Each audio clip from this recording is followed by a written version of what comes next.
This is Roland Campos.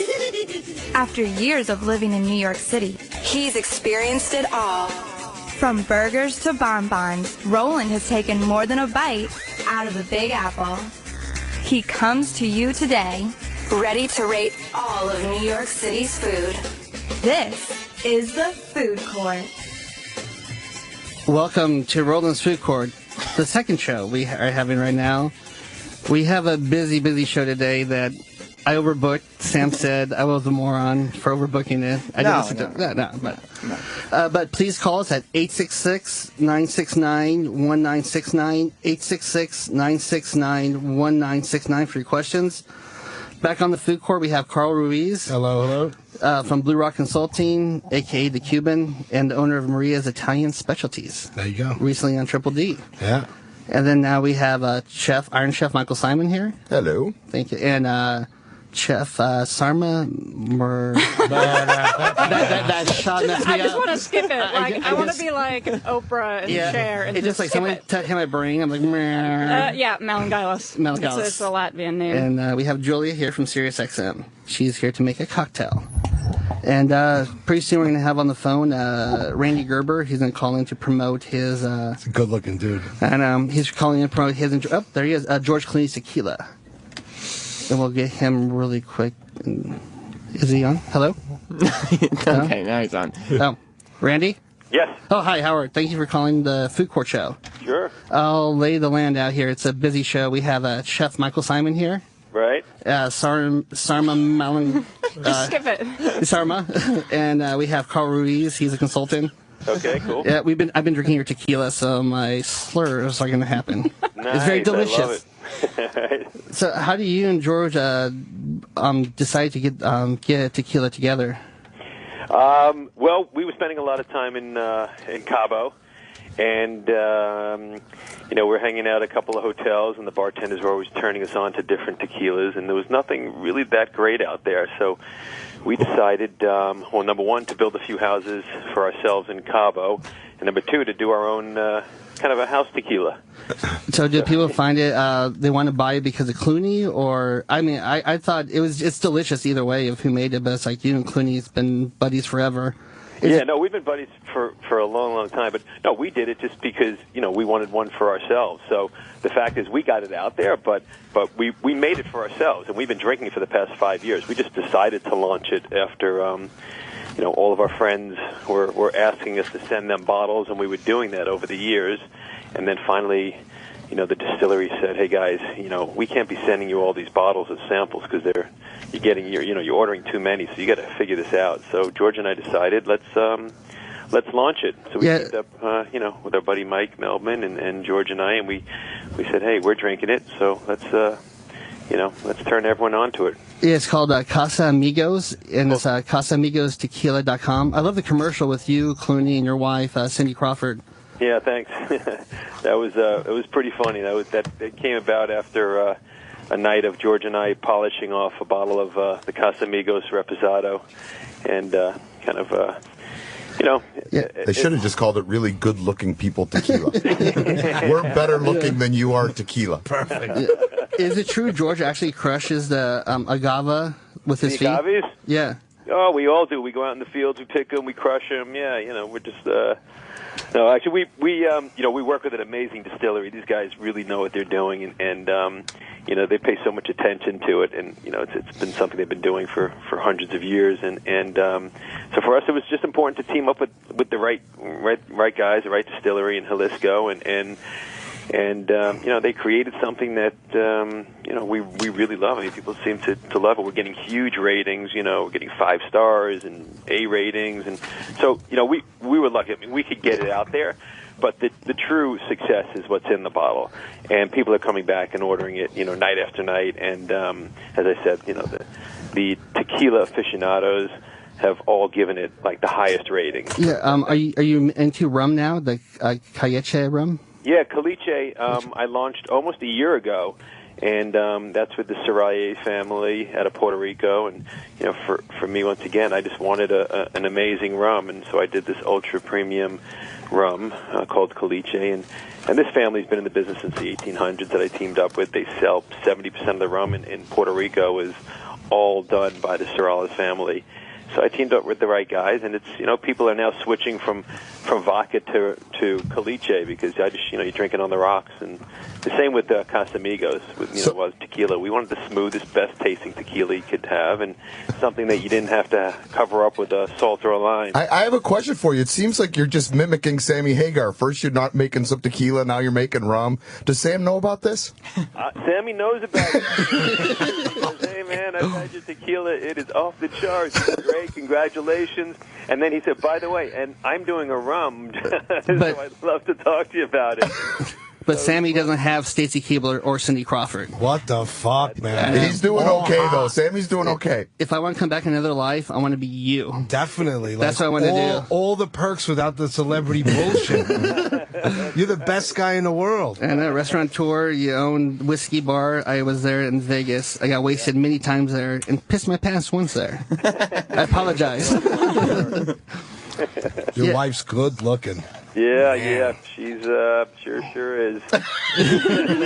Yeah, after you drink your tequila, 2 bottles to get a girl that looks like her in my vision. That's what you should say. You should say, drink some tequila, and then maybe your wife will look like mine. All right, thank you, Randy, for calling in. Though it's at the Twitter, it's Casa Amigos, and your website is CasaAmigosTequila.com. Yep, that's it. Thank you very much for calling in. Thanks, guys. All right, good talking to you. Bye. Okay, bye. And the favor is done. We have Michael Simon here, and his Twitter is Chef Simon, Symon, and his restaurant is www.lolabistro.com. It's in the Cleveland area, and he's on ABC, The Shoe, which I love. It's one of my favorite shoes. The Shoe. Yeah, it's my Hispanic. It's all about footwear. The Latin version. And everybody kept thinking when I was, because I'm nasally and Midwestern, everybody keeps going, you're on a show, The Jew? I'm like, no, The Chew. It's not The Jew, it's The Chew. You kind of are. Yeah. I'm going to make latkes. Yeah, they run the network, so they can. You kind of are. Yeah. How is it being an Iron Chef, though? I mean, is it difficult though when you compete against like Bobby Flay, who's a little bit smug sometimes? Oh, hey, now he's my best friend. Be careful. But he does want to beat people, though. Well, he does. Both of us. I mean, we're very competitive people.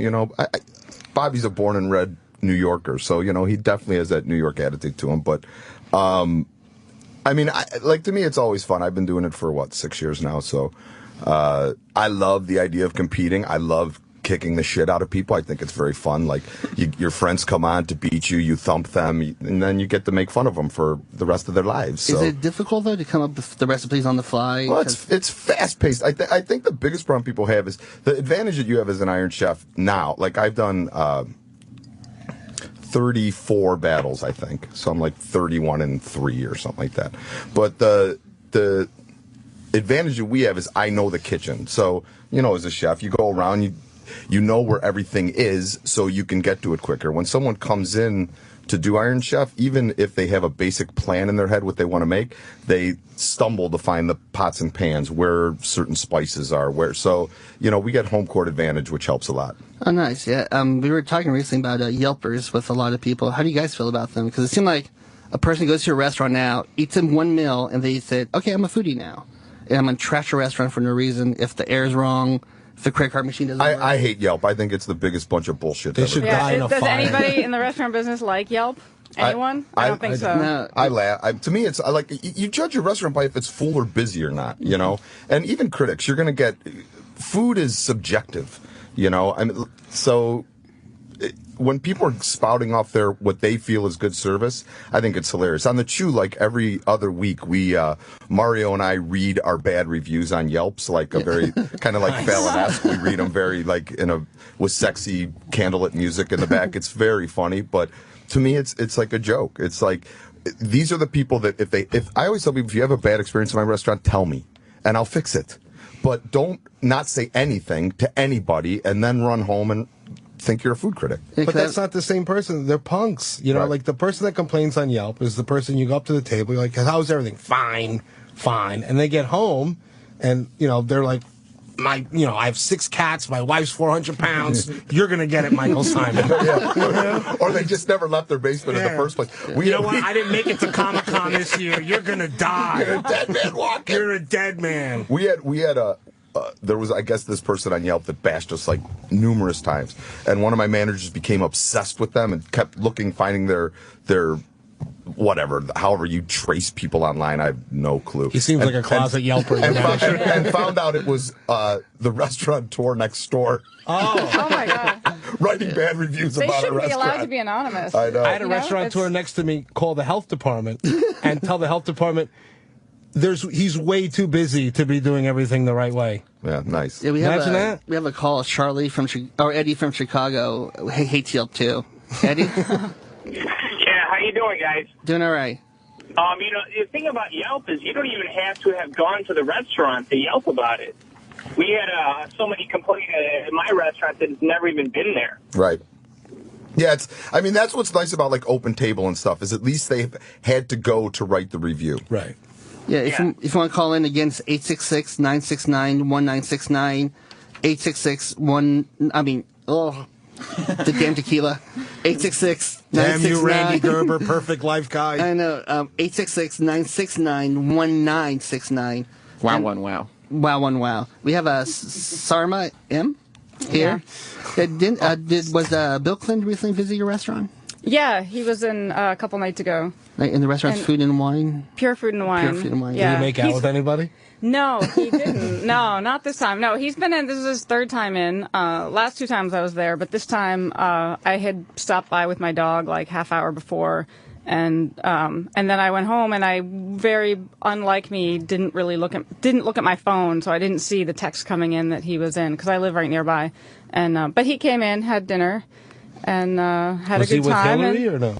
No, he was. She needs a little raw food, actually. I mean, he looks good though, right? She slipped on a Twinkie or something and got a concussion. The first time he came in, that was before he went vegan. So I don't, maybe we had.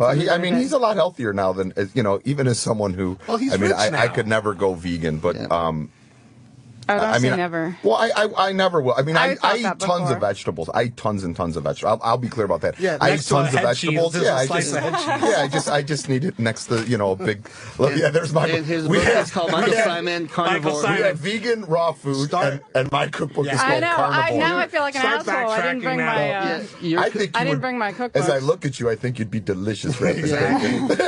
I used to go to the zoo, and I used to get hunger pains at the zoo. You sound worse than Randy just saying, there's the garbage tequila out there. No, but it's to his credit, he is much healthier now than he was, how long ago? 5-6 years ago. How long ago did he go vegan? I think about 5 or 6 years ago. Yeah, he's dating again. But your book is my Bible, though. It's full of delicious meat recipes. Thank you very much. No, I'm bringing you. I didn't bring my books. I'm going to send you my books. My book could be like my book ain't your Bible. book. I got 2. 2 Trumps. That's funny. Yeah, I go SeaWorld. I go medium rare raspberry sauce. SeaWorld zoos are the worst for me. I get too many hunger pains. You recently create a lace chip for a lace? I didn't create one. No, we just judged one. It was interesting. I'd never done anything like that before. We judged it. What? Eva Longoria and I, Lay's had this contest another ugly person. Another ugly person. They said you get to dance with Eva Longoria for 5 days. I said I'm in. You didn't even have to learn how to play basketball. I've always said for years, as a chef, I eat almost zero processed foods. Never really do. But my guilty pleasure's always been Lay's salt and vinegar chips since I've been a kid with my dad. Oh, that's delicious. So Lay's salt and vinegar chips and French onion dip. So they asked me to do this contest where they just regular people submitted flavors, and whoever's flavor ends up winning gets $1 million prize.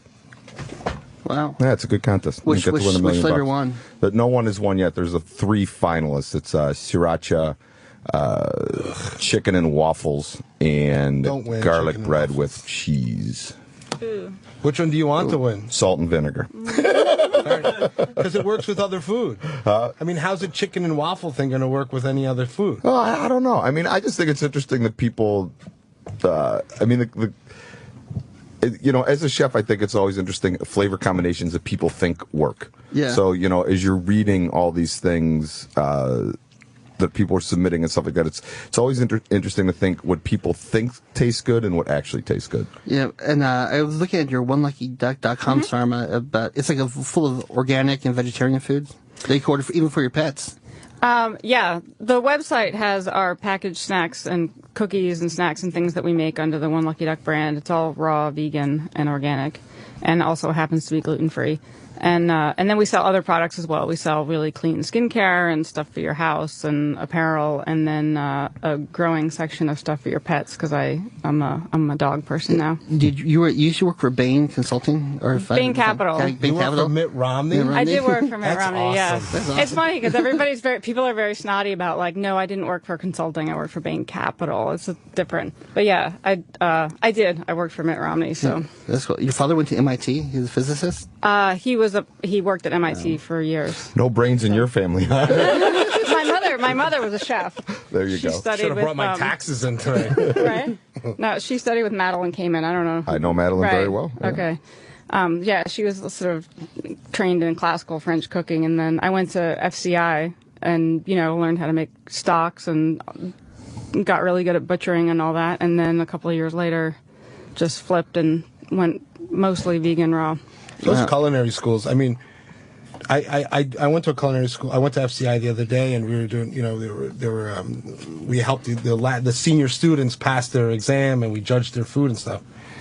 And the whole time I'm sitting there, I'm like, guys, like, this gets really fucking crazy after you leave here. There should be a course that says, okay, go make $300, work for a coked up guy that's going to black out on you for a month, and then see what happens.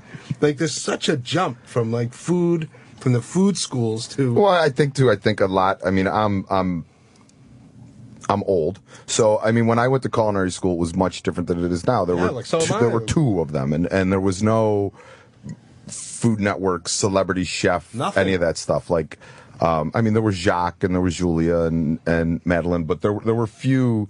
It was a different time. Now there's probably hundreds of culinary schools, so there's these students coming in from everywhere, and they have this strange opinion, or not even opinion, but thought process on what's going to happen once they graduate. Like I remember we do at Lola we do stages. You have to stage for 2 days, and then they decide whether they want to work there or we want them to work for us. So this kid was in on a stage, and he went to put. We give him like, basic tasks to do, like toast pine nuts. So Derek, our corporate chef, said, "Did you set a timer?" "Oh, chef, I don't need a timer." 5 minutes later, Derek walks by. Pine nuts are black. Right. So Derek gets into him a little bit. The kid starts crying and leaves. So I'm like, this ain't gonna work out. So, and I mean, Derek didn't even get into him like a man would. Like anybody. I mean, like when I was growing up, because his dad we've had him with timeouts all the way to cooking George school. Perrier Perrier would stab us with meat forks if we didn't keep up. Somebody cried when I was at FCI during the final exam. Just started crying. Somebody broke down, cried. I felt really bad for him, but it was like, well, you put that. But Mike, you went to CIA. I did, but wait. It gets better this was lunch. About halfway through dinner service, the host, they come get me in the kitchen. They said, "Chef, someone needs to talk to you on line 2. It's very important." I get on the phone. It's the kid's mom yelling at me for making their son cry. I'm like, ooh, this is going to be bad. I should have said the kid had him work for Burke. Forget about it. David Burke is here. David Burke just walked in. And again, the number is 866-969-1969, 866-1969. In the corner. 866-969-1969, and we have Murph from Georgia on the phone. He brought books too. I'm such a bad self-promoter. I didn't bring books. But you're better looking than any of us. I'm going to bring books next time. Murph, go ahead with your question. We have David Burke, Michael Simon, and Sarma. He's the bartender. He'll get you what you need. What do you need? Hey, first, Roland, thanks for doing this again, buddy. But for the chefs, it's kind of a two-parter. When I go to a really slow restaurant, sometimes I'll just ask the waitress or waiter, do you mind going back and asking the chef if he can just surprise me? So, one, is that obnoxious of me to do? And two, what are your favorite dishes to prepare? Michael? I think it depends on, like you said, the pace of the night. If the restaurant's not that busy, I think most chefs, even when the restaurant is relatively busy, are very happy to make you something special or to make your experience more special. But, you got to kind of get a feel on what's going on at the restaurant. Right. I don't know. I like to prepare what's in season. I'm mostly pork. Pork makes me the happiest. Ooh, delicious. Yeah. Nice. Anything that has anything like a little animal and then you can put sauce, I'm in. Little animal with sauce. Yeah. Little You guys are killing me. Little animal. Jump in. Be aggressive. I'm not saying nothing. You're gonna outlive all of us by 70 years. You might as well start talking about it. I'm not gonna say anything. If she was ugly, I would be all over it. See, I believe the Mayans have been fucking barbecue all the way. Yeah, they did all right. Yeah. We have David Burke who just walked in. Thank you for joining the show. The legendary. Nice to be The here. legend, yes. How are you guys? Doing well. I just recently read that your Chicago Steakhouse voted America's best steakhouse. I think so. Yeah, Chicago. Yeah, by Travel Leisure. Yeah, I didn't. I heard that, but I didn't get the facts. But I appreciate that. Yeah, they said it was named the best steakhouse in America. You're very proud of that. Thank you. No, you're welcome. We're 7 years old there, and it's good. It's good to stay. Time goes fast. Stay current in this market. I remember when you were at River Cafe. That's how fast time goes. Yeah. He was 26, Mike. 26. How old are you now, Berkey? 51 as of last week. My wife's age. Yeah. Wow. I was 26 at the river. Do you feel like as you go on, you see like, the guys you mentored in the kitchen now are moving on, owning their own kitchens and successful? Yeah, I want to work for them now. No. Yeah. It's a good feeling to see people, or get a phone call at 3 a.m. Some guy that got 3 stars in Arkansas, and he's drunk with his crew. In Arkansas. Or anywhere. I mean, it is a good feeling. I mean, I recently had your burger at Bloomingdale's. It was bacon, cheddar, caramelized onions, and I had tears when I ate them. It was that delicious. That won a big award, actually. I too. cried because you felt bad. Didn't win the burger bash like Michael. But I ate it and slept like a bear all night long. It's so good. The best is the first time I met David Burke, I was doing a restaurant about 11 years ago in Edgewater, New Jersey. It's a Nuevo Latino restaurant. I just finished working with Douglas. Yeah. And I come up to him and I'm like, David Burke, I'm a big fan of yours. Welcome to my restaurant. He goes, my wife likes this fucking place. It's not me.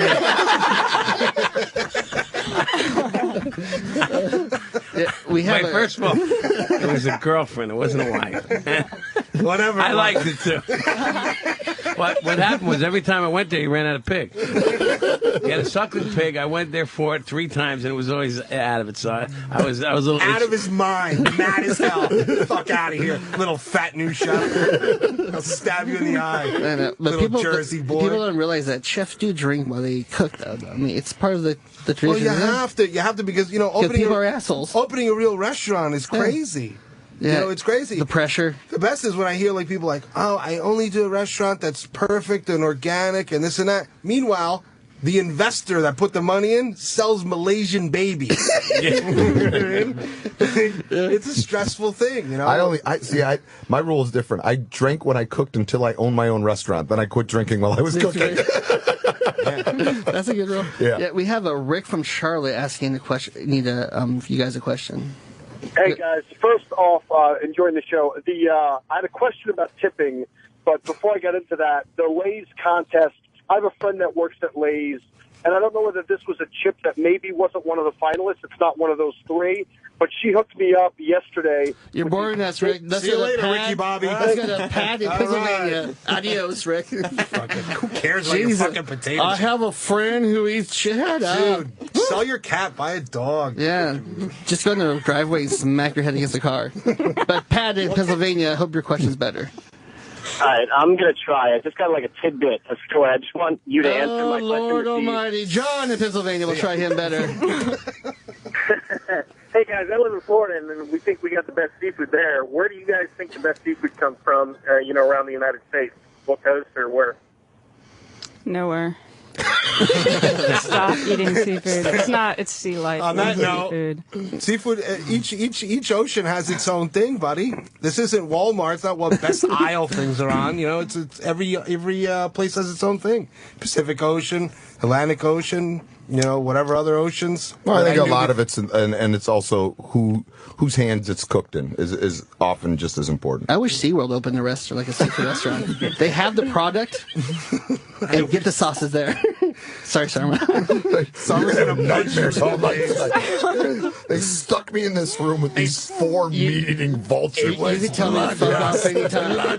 It's all right. I'm used to it. Yeah. Dave, when you were cooking, did you ever go through any hazing, or did you put the new chefs through hazing?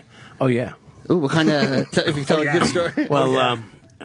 Well, we had something called Happy Pants. It was your first day, and this is before chef wear came out with comfortable pants. You'd rent pants from a linen company that never had pockets. And at the River Cafe, it was so hot because we worked there. It was a bar. Nobody wore underwear. And there was no pockets, so when somebody's first day, whether it was an extern, male, female, you'd carry a big pot of water, and none of the pilots worked, so you would say, buddy, you know, light the pilot. Matches are in my pocket. And, you know, of course, these days... You go to prison for that. We used to... At Lola, when we first opened the original Lola, it was like a 6-foot hood and an 8-burner, you know, and whoever kind of did the shittiest job that night had to take the vents out of the hood. That was your job. So we had this kid that worked for us, and his nickname was Meat, because he was a little thick in the dome. And so...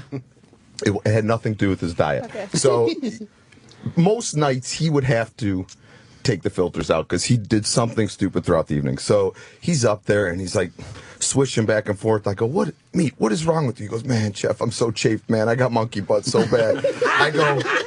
Explain what you do when you get chafed in the kitchen. So I go downstairs, go in the office, get some cornstarch, get yourself fixed, and quit your whining.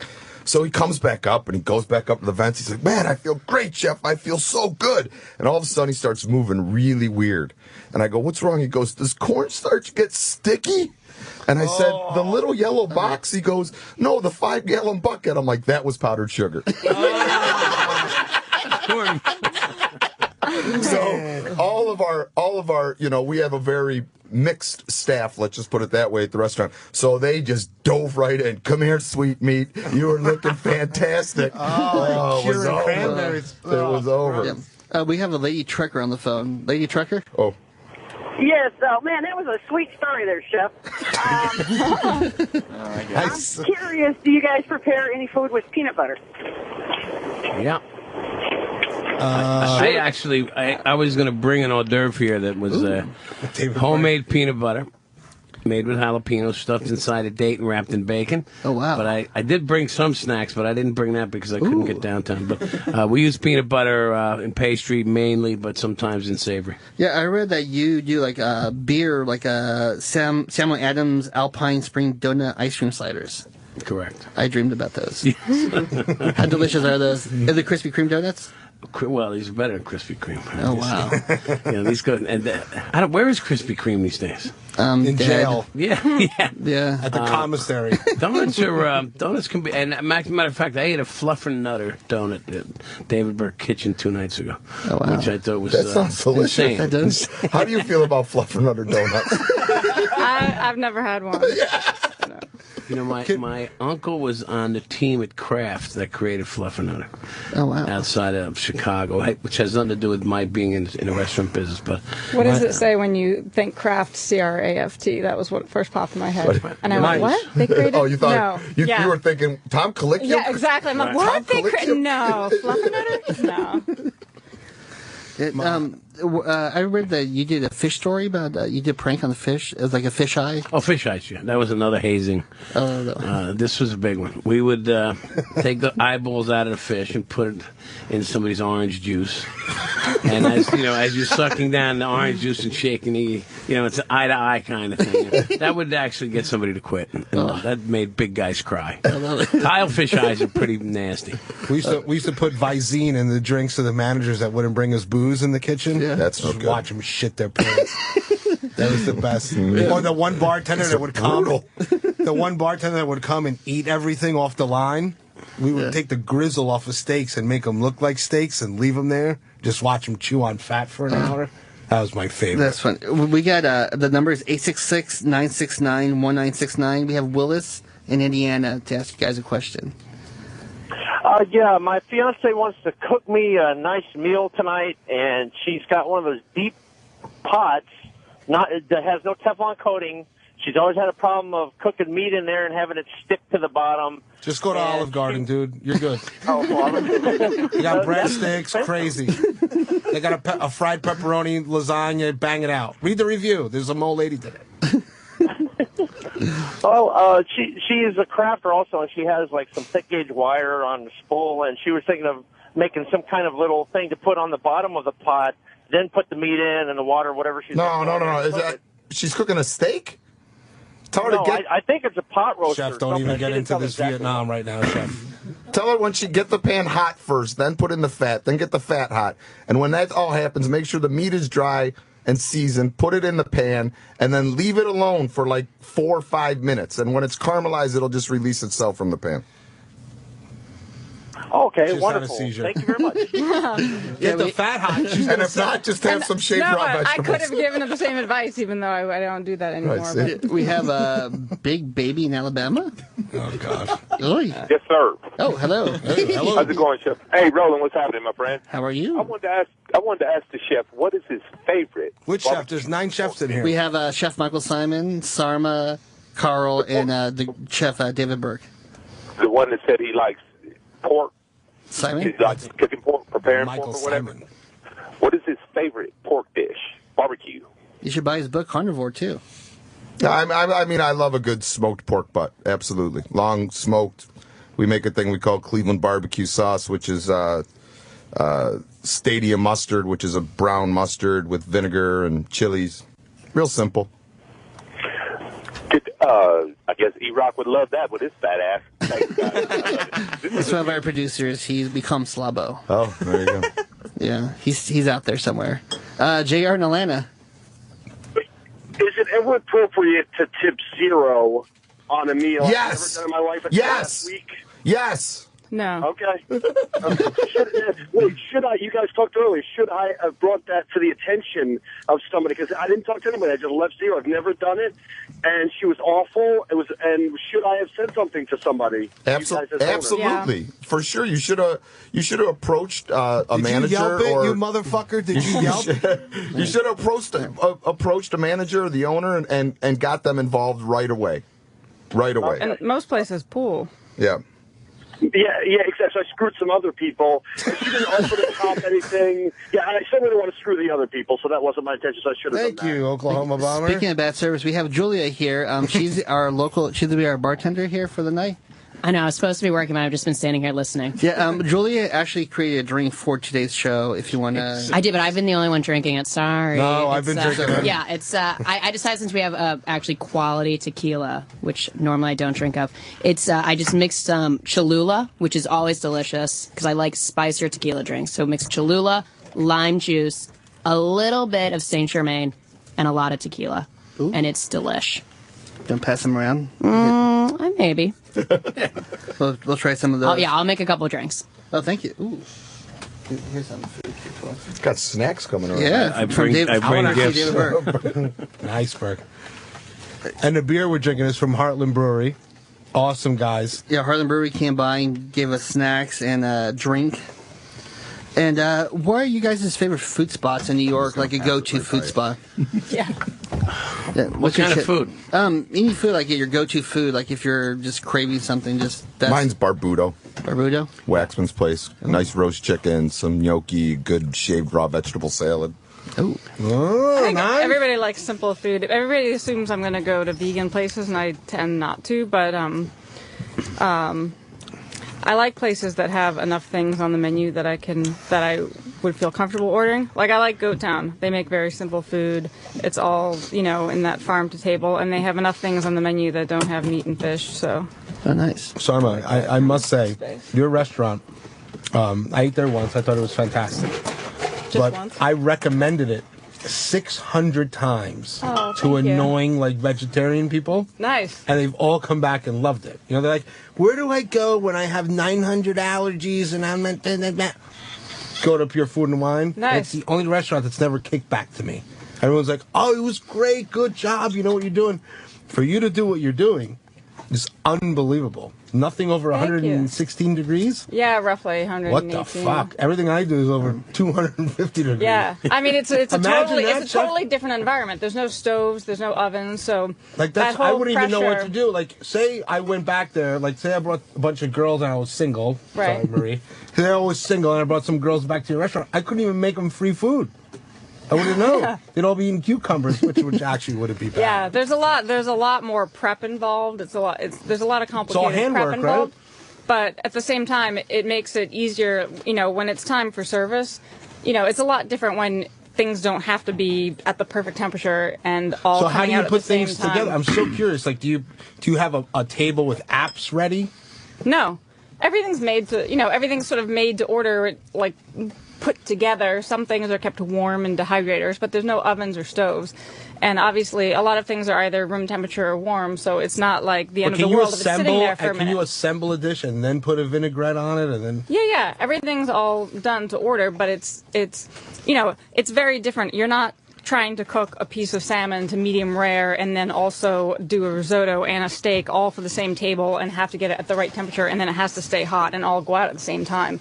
We have a little bit more leeway in terms of if a dish sits there for 60 seconds before it goes out to a table, it's not a big deal. The sauce isn't going to start to congeal or get cold. I have a question for you. What in the cruelest jokes of all, my son's a vegan. Oh, nice. Which is, yeah, That's so it's sweet. Oh yeah, you're a chef. You specialize in meat. I'm going to be a vegan. There's worse ways to rebel. No, absolutely. I love them to death, and it's fine. But what led you to cooking in this I mean, like, how did you all of a sudden say, I don't need ovens? It started as an experiment. It started as an experiment. It was many years ago. I was supposed to go to Jean Georges 66 in Tribeca, way back many years ago. This is 10 years ago. And this older gentleman said, "Oh, well, I'm eating a different way. Do you mind if we go to this other restaurant? It's vegan, it's raw." And I was like, "What the fuck?" I was pissed. I didn't want to go there. I thought it was going to be horrible. I was, just skeptical. And we went, and it was a lot better than I thought it would be. And he explained the whole philosophy behind it from a health perspective and why it makes sense to eat that way. And I became so intrigued, and I was working with a partner at the time, and I became very intrigued, and I also noticed that this place was really busy. It was tiny, it was really busy, and I thought, I looked at it and thought this could be done. If somebody did this food, but from a culinary perspective, it could be really amazing, and if somebody did it and made a nice restaurant out of it. So I thought about doing that, and then I thought, well, I'm just going to try this as an experiment for 2 weeks, and I thought I'm going to be craving meat, dairy, everything. And no, I felt like a different person. So then it just became kind of a permanent thing. I'm not like 100% strict, but that's kind of the way that I do it. Can I jump in 1 second? Yes. I have a question about your cuisine, but I also want to give a plug for my go-to place, which this salmon with is jalapeno. Peasant. I love I was there last night. Wow, So good restaurant. This salmon is beyond amazing. It's like I'm crying right now. Chefs always love simple food. That was good fucking tuna bread. Barbuto. that was It's tuna? really well done. Simple food, Barbuto's good ingredients. Yeah, this is a Burke in the box. But I only Burke go in there a once box. in a while. But my question is the aroma of the food at 115. Could you create aromas? I mean, like, do you create aroma for food that? Great question. Yeah, no, it's just different. You come into our kitchens and it's like sometimes you walk in, it smells like basil or mint or other things. You definitely have aromas. I mean, it's not the same as like this immediate like caramelization going on in a pan. You don't have that. Does Everything that still takes a smell lot longer. delicious to you, though? Like when you smell a steak on a grill, does that still smell delicious to you, or is it so? No, it does smell good. It smells appealing to me. It sounds like three guys my mom, trying to convince one guy to go back to the strip bar after his night. I'm just curious. You still like titties? Right. So you don't look at titties anymore? So there's no more titties. Bro, one dance. So there's no more titty? Titty's no good? Like, you can just see a titty? It's crazy because like I said, my son's a vegan. So, and like I said, I'm going to be a vegan with you for a month. I'm going to experience the I did it. How was it? Your book is made out of pig fat. You know, but here's the thing that I think. He is a vegan because he feels best when he eats that way. Right. It's when he feels best. When I was a vegan, I felt like shit. Like I think it depends how you give it. I thought I was going to die. No, but I mean, this is a chef, dude. And I still took in protein. I did all the right things. I just didn't feel good. My body, I think, like there's that book, Eating by Blood Type or whatever. And I think there's truth to it. Like, my body needs meat. And when I was a vegan, I was exhausted. I didn't feel good. I was very gassy. That was some crazy stuff. But barbecue pork doesn't do that. But I mean, Lizzie was like, I've been with my wife for 20-something years, and she said, either get off the vegan diet or get another bedroom in the house. Like, this ain't gonna work. You know, it was just. But he feels great on it. He's never felt healthier. Yeah, I think everybody's different. I mean, when I was younger, my mom says I used to chew on chicken bones and eat eggshells, and when I was little, it was like I loved anything on a bone. I mean, I was so weirdly hot. and then right behind you. I mean, I'm a strange vegan because I love. Burke? I mean, there's nothing like a not fat girl saying Pull something me like into that. Because like we're chefs, so you have to understand. Like the girls that like us are gross. You're like, oh my God, you smell like your food. I have a totally beautiful wife. I don't know what you're doing. Hello. I'm just saying, on the road. Yeah, don't say that. Yeah, if you want to call in, it's 866-969-1969. And we didn't ask you, Mr. Burke, how do you feel about Yelpers? Oh, that's a good question. We all hate them. We all hate them. By the way, Chef Burke, you can say what you want. They do love you, though. Listen, everyone has their opinion. I think Yelpers are the least seriously taken opinion or social media people, at least in my organization, and I think amongst chefs at a certain level. But people need to be, if you can learn something, good, but a lot of the snarkism and all the bullshit that goes with it is not necessary. I mean, if you want to put yourself in a restaurateur's shoes for a couple of days and be a critic, you'll change your attitude real quick, Yeah, how do you guys, each of you, I mean, you guys played all the food you guys play is like art. How do you guys learn that? Or just like, do you have like a mindset if you cook something, it's the way it's plated, or just film? I think it's changed a little bit. I think years ago, 25 years ago, plating and creativity and architectural cuisine and the combination of certain ingredients and the finesse of a dish was much more important than it is today. I think sometimes you look at a dish, go back to art culinaires, and like, man, that looks so boring. Right. Or like, it looks like, wow, that took two guys to make that, not one. And I still think I love presenting beautiful food or whimsical or whatever you want to call it, but it has to be sensible. And things are cyclical. Bistro food, nouvelle cuisine. You see hints of nouvelle cuisine in molecular gastronomy. Right. And when you're old enough to have seen, and that's 30 years in the food business, you realize that stuff's going to come back around too. To be able to throw a pork liver on a plate, which you had last night at Peasant, was very good, with some prosciutto and center the plate and it's delicious. It's things come and go. Well, and I think too, David. I mean, you were, for those that aren't, I mean, to me, you were the king of that food. Like the angry lobster. All those. Like I always used to tell the people, angry lobster. Isn't it funny? Like you say to David Burke, like, oh, what's up? David Burke? Oh, he's the one that does angry lobster. See, I say swordfish chop. I don't say angry lobster. I say swordfish Some chop. people say lollipops. Yeah. Some people say pastrami I say salmon. swordfish chop because But you were the most copied in the 80s and 90s, the most copied chef I think in the history of New York. Like I used to go to Jean Georges and I'm like, wow, did Burke take over the kitchen here? Wow. But and I mean, he's an amazing chef. I'm not taking anything away from him, but not. I think food has changed a lot, and now, like, you know, Waxman, my favorite chef, two of my favorite chefs are Mark Vetri and Jonathan Waxman. There's no pizzazz in the way they play. I mean, Waxman, it looks like he tripped in the kitchen and the food fell on the floor. But it tastes good. That was awesome. You know, it's like, oh shit, oh there it is, here you go. You know, God, but it's finally, always, it took an Iron Chef to say it. but it's that's always his thing, delicious, too. That's and it what is you his thing. expect. It's- But But it wasn't always his thing. No, when he first came to New York, From at Michael's, Yams, remember the beet fan, the carrot fan, right. But you know, he's a great chef. He knows how to cook. Right. He knows what people want. One legendary story of David Burke is when he was at the cafe. I had someone that went to dinner there, and they still remember it because he said, we all had an oyster dish, and there was 6 of us, and each one of us had an oyster with a different presentation. Is that true, Burke? Yes. That's fucking psycho. You know, back then we used to keep. Imagine that. We have a 50 Cent DJ here. Is Who Kid? Right here. And he's not really a foodie. He's An idiot. Yeah, an idiot with food. What are you talking about? I went to Nobu yesterday. Oh, you did? Duh. You think Pardon? think I'm a nigga or something? What the fuck is wrong with this guy? You trying to be like black people? There's so much white people here. I know. I usually see like 1 or 2 guests. I've never seen more than like 10 white people in here. And my show is fucked up. Not niggas and strippers over there. You want to say something crazy? She used to work for Bain Capital. Yeah. No way. From Miami. These Are are you real serious? white people, Yeah. the real ones. Yeah, you're like the Illuminati or something. man. Very white Bullshit. Ah, man. Give me some money. We're shaping the future.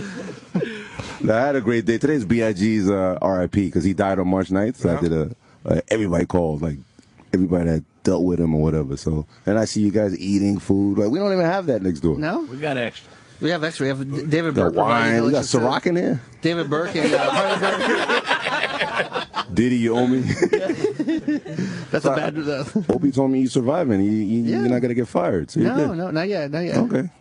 David, a food question for. I mean, these are all the top chefs here. I see. The winners, what, like the Iron Chef situation, or they just like. Michael Simon is an Iron Chef. I'm Honey Boo Boo's personal chef. Oh wow! Get the hell David out Burke of here. is a great chef. Beyond.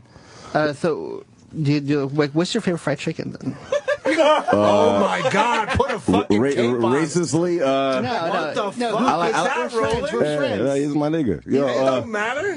That's gross. Cinco de Mayo, yo. But my favorite fried chicken is Blue Ribbon. Blue Ribbon. Blue Ribbon makes a mean fried chicken. That's like the high, like That's a high little class black person chicken. You ever had bourgeois. Roscoe's Chicken and Waffles in LA? In LA, yeah. It's I just don't like rappers being there trying to kill thank me, you. but I love it over there. There's always a rapper that wants to kill me. Imagine how I feel going there. There we go. Now we got Manny.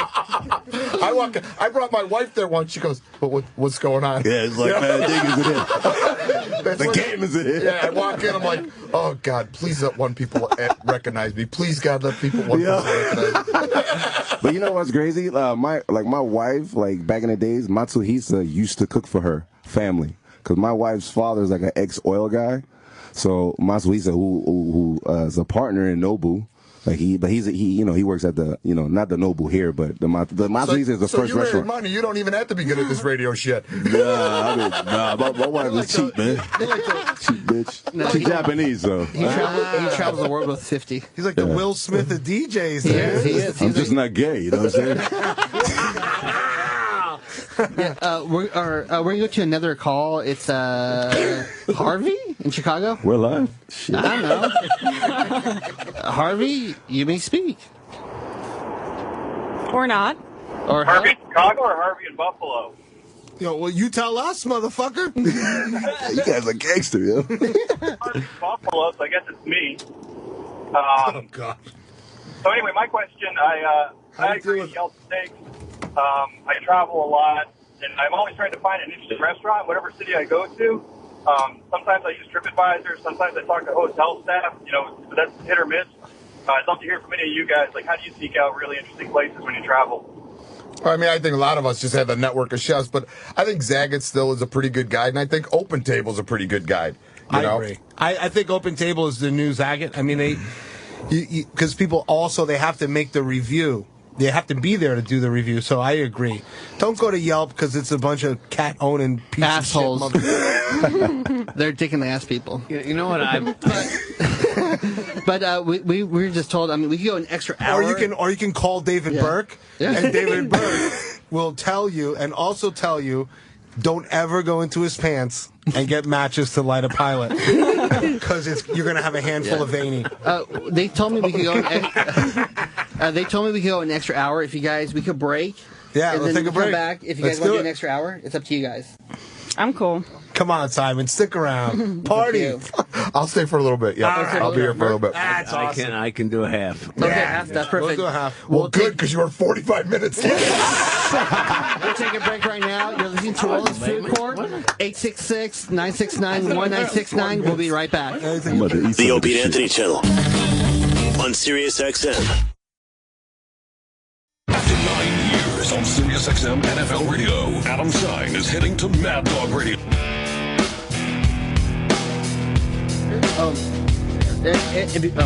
Hello. We are back to Roland's Food Court. Opie told me to go another hour, and we just bumped Eric's tune show. Sorry, man. He's literally outside in the hallway. I know, but Opie's this is his studio. So I'm gonna reintroduce everybody. This Michael Simon. The Twitter is at Chef Simon SYMON. And www.lolabistro.com. If you're in the Cleveland area, we have a lot of Cleveland fans. Go. You will not be. It's amazing food. Also, see him on The Shoe on ABC. The Shoe. It's about footwear. It's The Shoe. Roland, I'm he Mexican has and drunk. 600 I don't more know. restaurants besides fucking Lola. I know. He has like tons of restaurant on Jupiter. I know. Lolita, Rose, Bar Simon, B Spot, all in the B spots in the new Cleveland and the area. gangster one in Detroit, which is my favorite. Best hotel ever. We have Chef David Burke. It's at Chef David Burke is his Twitter, and www.davidburke.com for all his info.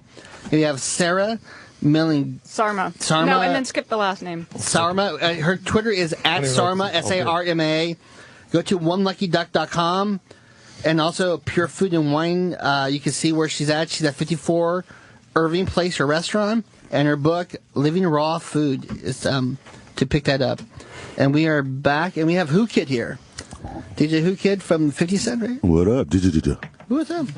It's a Saturday night. Is it usually busy in your restaurants? I mean, every Saturday is busy, though, but who do you guys leave in charge, while you're gone? I have a lot of people that have been there for almost the entire. We've been open 9 years, so I have some people who've been there for. Do you guys get a breather? 8+ years, and they don't need me.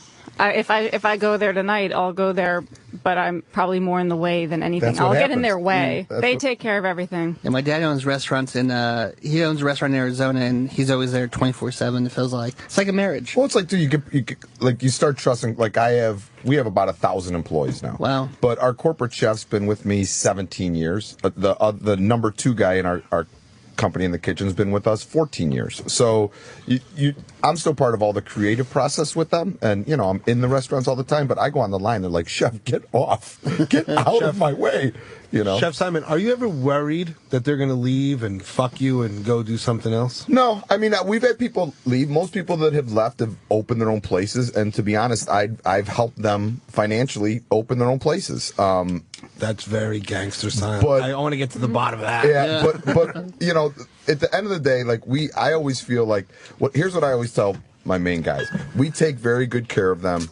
We give them a little bit of sweat equity in the company, and if they're going to open their own place, it's they're not going to be able to live a better lifestyle because of it. It's just purely 100% passion decision. Because as all of us know, when Liz and I opened Lola, 16 years ago, we paid ourselves $18,000 a year each the first year. Yeah. We ate at the restaurant not because we thought it was delicious, because we had to. Right, we couldn't afford to eat anywhere else. So I opened my restaurant working with my wife. Is that the craziest fucking thing you can ever do? Yes. Is open a restaurant with your wife? No, for me it was awesome. Other? I mean, we worked together before we were together. Right? Isn't it crazy? See, my wife's a sommelier, so we worked together before we were together. She's front, I'm back. It's easier. We've been together for a long, long time. But my wife is a cyclomier. Yeah. But it was easier. Like at the restaurant, I know like my job's to cook the food, your job's to make everybody at happy. When we first got married, I didn't know what the rules were. You know what I mean? It wasn't like the restaurant. There wasn't like this division of power kind of thing. Yeah, we have a question from Cliff in Arkansas. Where Clinton's from. Am I a good kisser? Does my sister like me? I didn't swallow. Cliff. Yes. I'm going to be coming up there to New York City during Thanksgiving week. Bring money. With my whole family. Yeah, I've got money. Don't come with a nervous wallet. Come with money. Where should we go for a Thanksgiving meal in New York City? My place. Yeah. Come to David Burke's. If you want a really good, listen, I'm going to go to Dave Burke Townhouse. It is decorated by Thanksgiving for the holidays. I went there last Thanksgiving. And it's really a nice experience. There's certainly other great restaurants to go, but it's worth the plug that I'm plugging my own restaurant because the other place that is closed that is really nice for Thanksgiving is it's closed now because of the hurricane is the River Cafe. Yep. Because of the view and the whole and the piano playing, et cetera, et cetera. But if you do come, contact me and we'll make sure. I'm there. I go to all my places on Thanksgiving. They're all open. But that is the one that has the best feel. Okay. I send people to Bar American on Thanksgiving too, and I haven't been there, but they've always said that's it was a great location too for sightseeing. I had brunch there this morning. Brunch is good there. And I had the brown I had the brown derby. The Murray, is that what it's called? Kentucky Brown. Kentucky Brown. Brown Derby's that shitty restaurant chain. There's like peanuts and shit on the floor. So listen. The first time I had it, I was fucked up. Right? I was in Kentucky for the Derby. And the third. And then I had it the second time here at Bobby's place, and it was good, man. I enjoyed it. It was turkey delicious. and bread. And we do Thanksgiving, too. Oh, there you go. Okay, talk to me. No turkey. What do you roast? We don't roast anything. I'm about to but Yelp we do. the fuck out of here. Right? I'm going to go on Yelp. I've never been there. I'm like, I can't understand why the turkey was 116 degrees. You got to get it's turkey spray. Where do people go if they don't want to? Wait. He's got a flavor spray. Yeah, he's got bacon spray. You spray on women, too. Like, Now, wait, I got to tell you, there's pretty much nothing you've done with food that I haven't loved and respected. Thank you. When you sprayed that shit into my mouth the one time, I ran for cover. The first two were good. Berkey, you went like, oh, taste this one. Okay, that's good. Taste this one. And then I can't remember what it was. Parmesan. Parmesan doesn't translate that well. The last time I got sprayed like that was at a strip joint in Roosevelt, Long Island. The Parmesan got me. I couldn't remember what it was. I blocked it out. Well, the herbaceous ones and the things that are aged like that, it's hard to get. It smells like sideways pussy, man. Wow. Oh my God. That bad? Did I say that out loud? Yeah, but how many sprays do you have, though? You have, like, the... Right now, we don't have any. Oh, you don't have any? Well... I wish I brought some, but we'll relaunch those in the future. Well, make sure you spray them. It became complicated with a distribution, and it was a but it's a great idea. I mean, what are they made of? I smelled the bacon go. spray once. They're made of natural flavors, sometimes artificial flavors. Bacon is actually a process. It's not a pig. Oh. So you can actually, we made kosher bacon flavor. Wow. Because flavor, it's just a flavor. It's a process, like barbecue. Barbecue it's just a process. And, it's like perfume, but you're using food flavors. That's a new thing now for white people to spray each other in the mouth? Yeah. It's been happening for years. It's a hazing thing. Yeah. I never seen that. I've been with rich people and shit. It's a new. It was a diet product. Jesus. Yeah, we have a pirate trucker. Again, if you want to call in, 866-969-1969. Go ahead, pirate trucker. Hey, Roland. Hey, Who Kid. I'm just sitting here. I'm making a roast with turnips. In your truck? Parsnips. No, I'm at home now. Okay, good.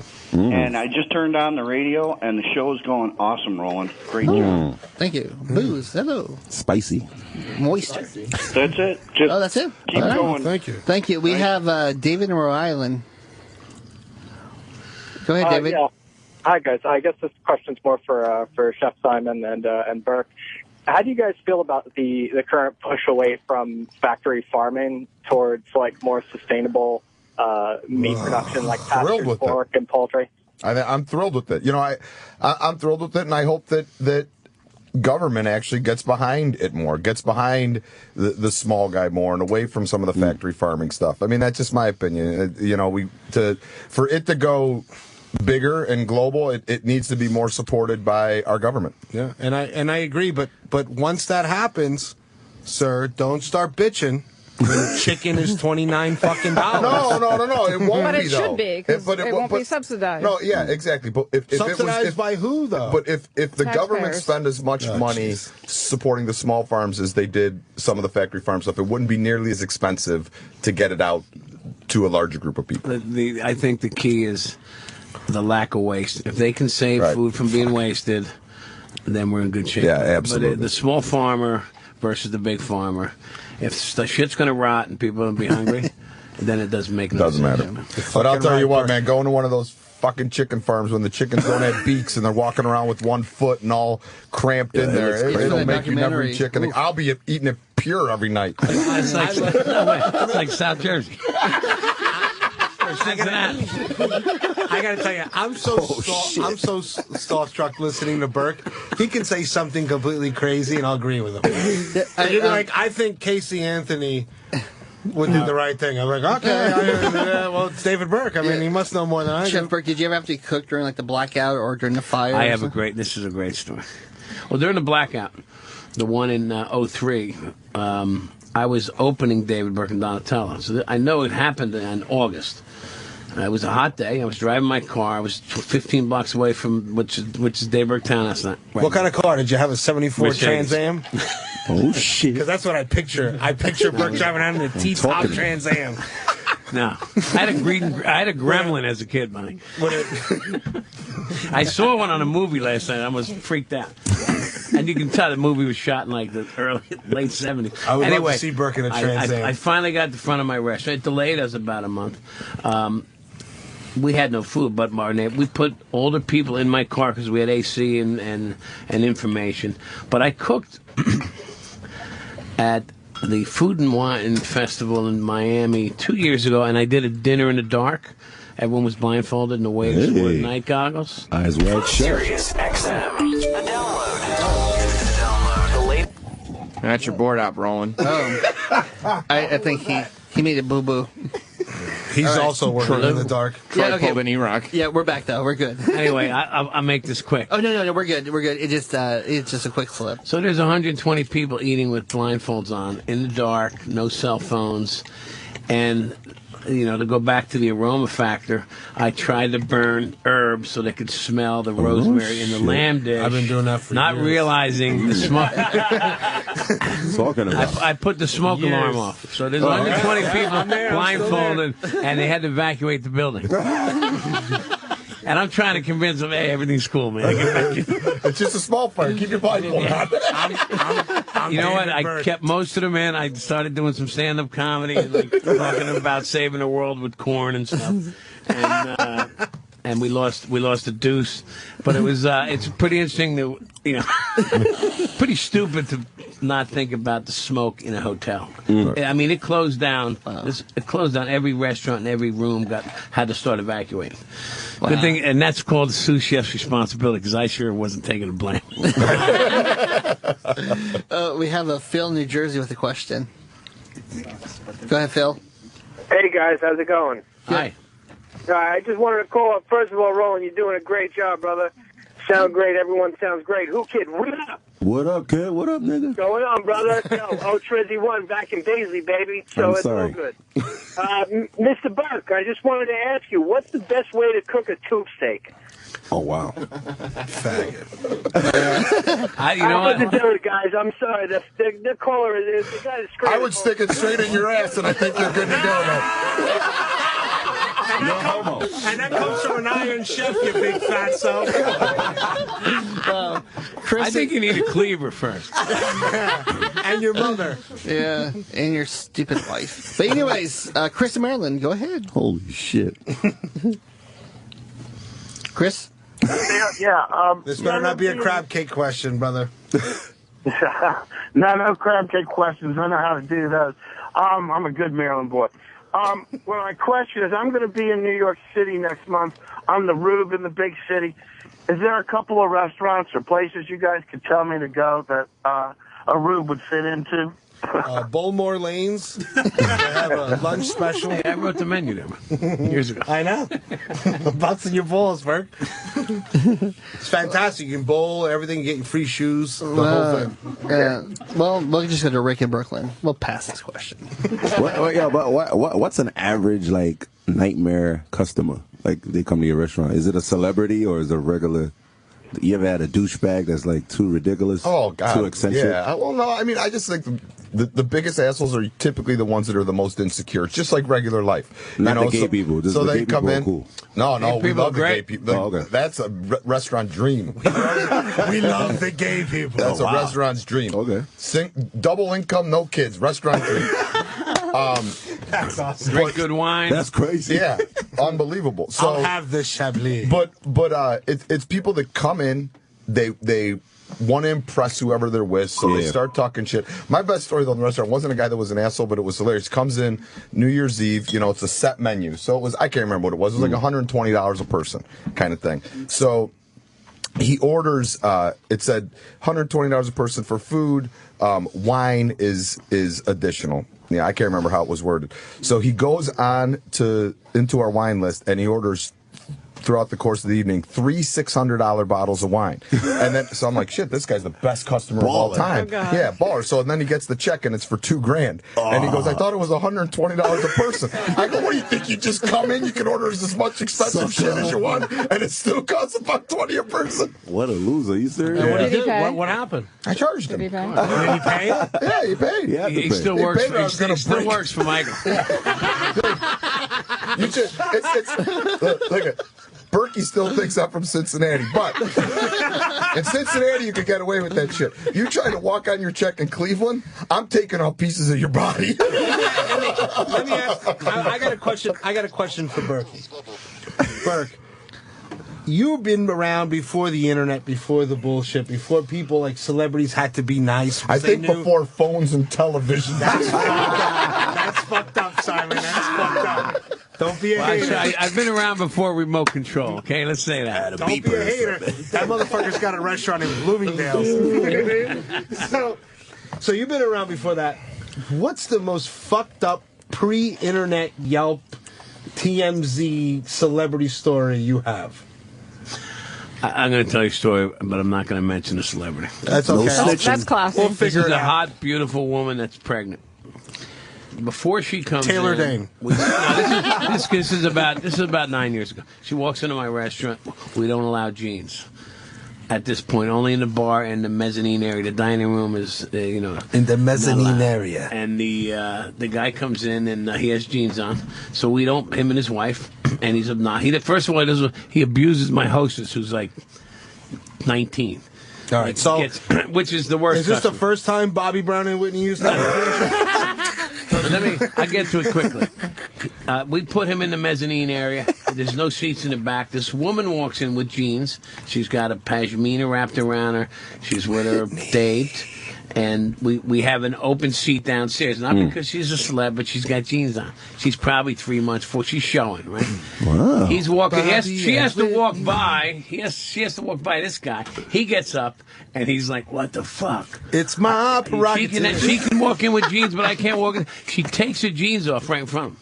Oh. Takes his pants off, hands them to him, and says, you mind checking these for me, youngster? Get the hell out of here. here. She wraps her pashmina around and walks in the dining room, and the whole room started clapping. What? Except for this guy's wife. Started slapping him. It was a great story. I mean, I bought her dinner. I'm like, this I love you, Bobby. I just want to sit next to her without the pants on. No. I thought it was very smart.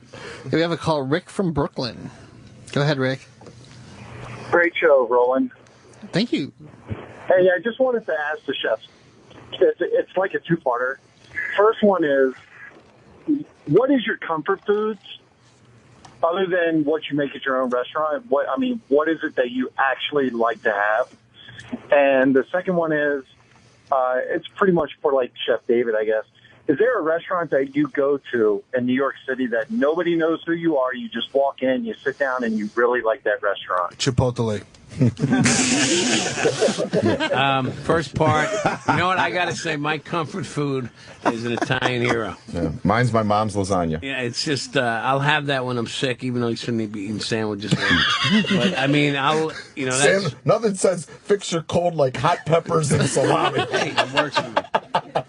I do have a couple of restaurants. There's one called Tiella. It's on the east side of 64th. Why the fuck would you do that, Burke? Now it's fucked. Now there's going to be a bunch of creepy foodies in there. 24 people.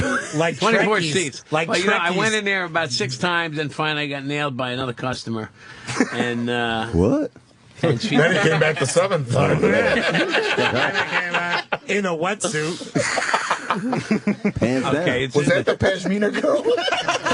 It's my prerogative. All right, thank you. Thank you. And we have Brian from New Jersey. Go ahead, Brian. Holy shit. Hello. Hey, Roland, great show, buddy. Thank you. Chef Simon, I don't want to discount the rest of you guys, but I really want He's you to more tell famous than all of us. me. I had tickets on Monday, I didn't show up, but I would like to know how you cook bone marrow. My favorite way to, I mean, it's delicious always anyway, but I like this bone split, and we have a wood burning oven at Lolita that burns at about 800 degrees. I just sprinkle with a little bit of sea salt in the wood burning oven, and then top it with stuff that's kind of bright and acidic, like parsley, pickled onions, pickled ramps, things of that nature, with some grilled bread. I'm rolling. He just scored 100 on foodie card. Everything was perfect. You know, Michael, you know what you got to try? Delicious. You got to try ants on a log. Ants on a That's log. bone marrow with snails on top. I love that. And like escargot sauce. Right. But a little more. Oh, that acid. sounds But delicious. Same vein. I mean, Sounds like something I gotta wear a fucking tuxedo to That's eat. a great. well, you can Come on, try it bitch, in we're gonna go eat. 45. Well, Cubans wear That's a tuxedos. great idea. You didn't call your ex-husband this week. We're gonna go have ants on a Yeah. log. Wow. We have a Pat from Florida. Hello, Pat. Hey, what's up? What's up? Who kid? What up, kid? I'm cooking that chicken. This should be a I got a telethon. question. You're being awful quiet. Yeah. You got a wink, cop? No, she's like, I'm avoiding this like the I plague. don't, bone marrow? I don't know. What am I going to And offer? Dave Brooks like ants on a log. I mean, Well, they have broccoli bone marrow too. I mean, women get nervous when my penis is in the room, so I understand. What? What? It's a big sausage. My What? wife is here, dude. Chill. Oh shit. And Sorry. she's shaking. Put on your pashmina. Go ahead, Pat. My prerogative. Sorry, Pat. Go ahead, Pat. What's your question? Live the way I live. Is there any way in hell to make eggplant taste good? Yes. Sarma. Sharma. Yes, there's a lot of ways to make eggplant taste good. Although it's funny, we actually don't do a lot with it because we don't cook anything. And I think part of it Break is like the slap chop out. You gotta like salt it and treat it in many different ways to get it to soften up. But yes, but once it does, it's like a really good kind of meaty, toothsome My God. thing to put in between bread or whatever. Jesus. Stand I in can for listen people to her who- read the obituary. Stand in for. She places had where me until meat she said otherwise make it would soften be. up. And then when she said make it soften up, she just lost me. I was the complete opposite.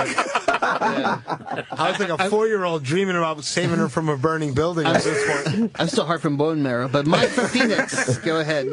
Ants on a log, bitch. Mike, go ahead. Hey, is who's in charge of Guy Fieri's wardrobe? And is Chef Ramsay, is he a poser or is he for real? And we'll go to Big Baby. Not you or anyone in your family, hater. I don't know. I don't know who does Guy's wardrobe. I mean, it's interesting. I mean, he certainly has his own style. Yeah. No one goes, I wonder who that is. You know what? I can comment on. I won't hate on anyone that makes over $500,000 a year. I want to see what you say about Gordon, because I certainly have my Gordon, opinion on him. He does. He does food in 2013 that is very similar to your food from 1987. No, Gordon, Whoa! I love it. Hey, listen, man, I'll take that as a comment. But I worked with Gordon in Singapore for Singapore Airlines 15, 18 years ago, and the guy knows how to cook. There's no doubt about it. I mean, amongst the best cooks out there. I mean, he's certainly gone in a different direction with TV, but Gordon knows how to cook. Right. There's no doubt about it. The one thing that bothers me about Gordon is in a business that I think really tries to change on a regular basis, he brings that anger that I think a lot of this generation of chefs, everybody sitting at this table, has tried to get away from. We all worked for those people, and we were some of those people. Right, we were some of those people. And then, you worked for me back in the day. You showed up with a pack of cigarettes in your pocket. Your pocket was gone, half your coat was off. But Chef Simon, Chef Burke, I mean, I understand that, but at the same time, like, that's the way we grew up. Like, I watched that show. That's the way that we grew up. Some guy blacking out, right or wrong, blacking out. We had to learn, but when this guy, when we were coming up, there was no publicist, there was no this, there was no nothing. We were just a bunch of cooks. You went to CIA, right? Well, it's a very gritty You know business. how crazy that was? You know how mean those half a good chef instructors were? Yeah, the CMCs were mean. And those are the ones you talk about. So, but I mean, it's a different world. But it is a different world, and I'm glad that I was part of both of them. Also, when you listen, there's an issue with people, and I know I'm taking us in a different direction, thinking that cooking is glamorous. Right. And it's not. It's not at all. I mean, if you get to a certain level, it can be certainly glamorous. The key word is it's hard work, and it's fun, and it's creative and inventive and satisfying. Right. It's not glamorous. No, I mean, David, it can get glamorous at a certain... It's like acting or waiting tables or doing... There's very few people that get to a glamorous part of this. I mean, I'm 2 years away from knee and hip replacement. And that's, believe me, that's not from doing the chew. I think it attracts a certain type of personality where it's like there's some sort of element of, I don't know what the right word is, like punishment. There's like the grit of it. And, why are so many chefs and cooks like very heavily tattooed? It's like there's something about the kind of like grit and hard work.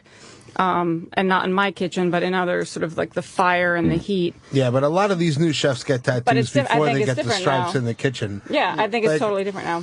I was at Food and Wine Festival in Miami this year, and I'm looking at all these new guys. I mean, first year, second year, apprentices to big time chefs, and they got arm sleeves. Like, do not fucking tattoo a knife and a fork on your arm unless you've been in it 10 years, you fucking puppy-kicking faggot. Like, it takes a long time. Like, live for food. Bro, you graduated in 2013. You small little pussy. He still has loans. Yeah, but you guys still have the toughest job because every night you have to bat 1,000. Yeah, you have to bat 1,000. Every night. And the only job. Because, I mean, our job after this show. Yeah. Exactly. Yeah, it's a tough job. Yeah, I mean, people are, but they should be. Like, I always tell people, if you don't like something in the restaurant, that's what you should tell me right away, because you're paying, you deserve the right to be critical. I'm not going to say I always agree with the customer's opinion, but I'm still going to try to make it right because that's part of what it is. My dad said, do you think that because someone pays $24 for your entree, they even feel what it took for you to get that entree? It's not the point. Entree? They don't give a shit. Exactly. My point, but they shouldn't. They shouldn't have to. My point is, as a chef and a restaurateur, my job is to make sure that the customers that come into my restaurant leave very happy. Absolutely. It doesn't mean, some people are foodies and they care exactly how everything was done and this and that, but most people say, I don't give a shit. I want to know why this was just, I ordered it, I tasted it, it was delicious, I left happy. That's it. They need the perceived value and expectation has to be there. Right. And it doesn't bother you. It doesn't bother you, Chef Burke and Chef Simon, when someone says, "Oh, Michael Simon is too famous now," or "David Burke is too famous." You guys don't care about the restaurant. What does that feel like to you? Well, I've been lucky. I was very lucky. I knew Berkey when I was younger, and Bobby, and Mario, and Waxman, and all those great people that came a little bit before me. And, Bobby said to me once, he goes, let me explain something to you right now. When I started doing Food Network in 98, and he said, the more successful you are in this world, the more people are going to fucking hate you. Hell yeah. And if you could live with that, you're fine. If you sit there and then computers come out, if you sit there and read everything that's written about you and posted about you and this, that, and the other shit, you lose the goal of what you're trying to accomplish. Listen, so I agree with you. I grew up with the Food Network. I grew up loving David Rosengarten and all those guys. I grew up being the assistant to Alex Garcia when you were doing Melting Pot back in the day. That's 98. old school. Shit. You know what I mean? No, absolutely. I was cooking ready, set cook with Jean-Louis Paladin. Are you doing MasterChef Live? I remember that shit. I'm like a guy carrying records for Run DMC. You know what I mean? That's crazy. So I know you, and I know you forever. But it's like anything else. If you're proud of what you do, if you believe that what you're doing is right, then you do it, and you can't worry about what some jerk off says on But you have to now. Twitter. No, you don't have to. If what you're doing is good. On Yelp and Twitter, I listen to the customers in my restaurant. I got a great example to answer your question. I was at Drew Nearpoint. We flew to Toronto years ago before Tribeca. I liked him better when he was fat, by the way. I read in the USA Today, top 10 best and worst dishes in U.S. I had the worst dish in the USA. And, Drew, he's like, showed everybody on the plane. Right. That's him, blah, blah, blah. I'm devastated. Before we printed our own menus, etc., I'm in Toronto trying to find a chef for Tribeca Grill with Drew. I changed my menu. I panicked. I print. No, it's pre-done. Pre-done. That was good. And I come back. Monday, New York Magazine comes out. Best top 10 dishes in New York City. My worst dish in the USA was the top #1 dish in New York. So, don't believe anybody. No. Yeah, believe what you do and just go for it. No, and but guys like you and all those people say, read it. Whether it's the best review you ever seen, the worst review you ever seen, the best critic, the worst critic, whatever. Read it and stick it under your desk. Like, throw it away, get rid of it. Because it's if they sit there and they say you're the greatest thing to come along since sliced bread, that's not all true. If they say you're the biggest idiot to ever come along since sliced bread, that's not always true. So you got to believe in what you do. I understand, but I try to pave the way for chefs that aren't as big as we are yet. You know what I mean? Like, it's hard. Like, you need these Yelp things. You need all this stuff. And it's also like because you got to break into it. We all need investors. Everyone in this room has an investor, from Jeffrey Chadro to yada yada to yada yada yada. You have to do it. Ching ching. Yeah, we have a call. Kim from New Jersey. Go ahead, Kim. I want to say I'm a huge fan. And I just have a quick question because I cut my finger on a mandolin this past week. I'm going to go What was your worst kitchen? On that note. All right, we'll go to... the worst what? I don't know. Kitchen injury. I took the tip of my finger off with a bandsaw once. Look at this. That was my worst. Same one. Yeah. I think everybody, I took the tip of my finger off with a mandolin slice. I'm showing a half-grown-in fingernail that I completely took off with a French knife without losing the tip. But I think the worst is burns. Burns are the worst injuries, unless you lose a finger on a bandsaw or something. But a burn, they put it back. Just the tip. They put it back. They can. It grows back. Right. I thought I was going to have a permanently disfigured. I thought it was going to be permanently disfigured, and no, it grew back. It would have been your one flaw, your single All right, but flaw. do you know why it grew back? No. Do you know why? All your vegetables. Raw vegetables. No. All right, after I sliced my finger off, okay?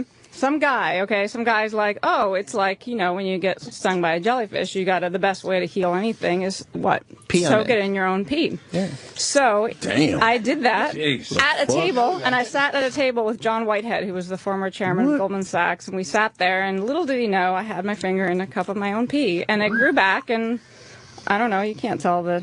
No, wow. I'm missing an ear.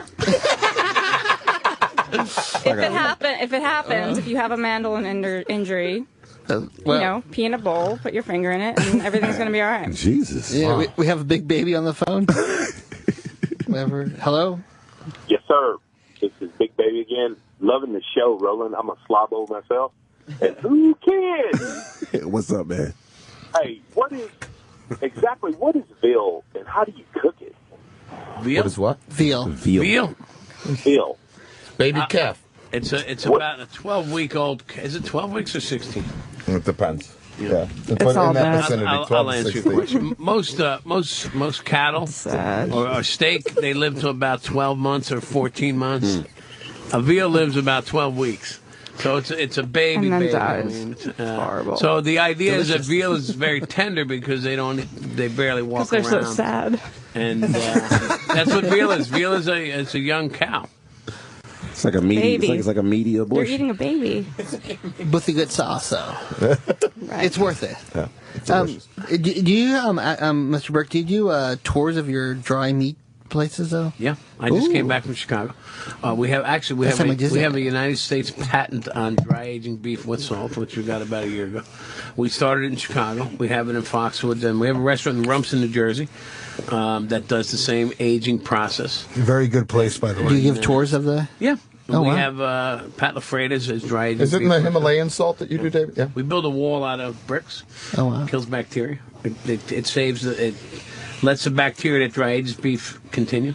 And we have a piece of meat that's been in there for 6 years that has not rotted. What? Wow. I mean, it's basically become jerky, but in the purest essence that you could ever do. The salt we use is the same DNA as the human body. Psycho. And it's really it's an Hannibal interesting Lecter concept. opens a restaurant. That's Hello, exactly what I Clarice. was going to bring up. What's the best steak in your opinion, though? Theodore? A free steak, mother. Listen, for me, depending on, I think a ribeye is the fattiest, juiciest steak. But I think the best steak I've ever eaten is a sirloin.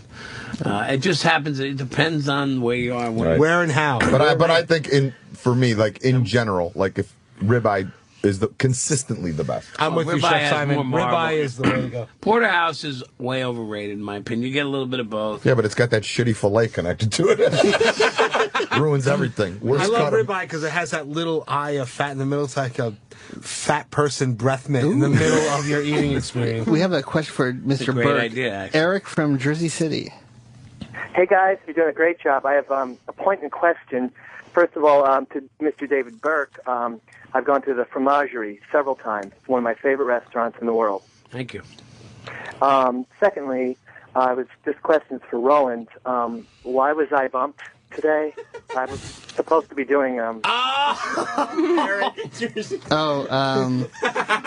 was supposed to be doing the second hour, and I had Pat Duffy all ready to go. It was our boss, Opie. So we'll go to Justin in New Mexico. It's Biggie's birthday, so Biggie's death holiday. Yeah. So birthdays are the worst days. Now we ship champagne when we thirsty.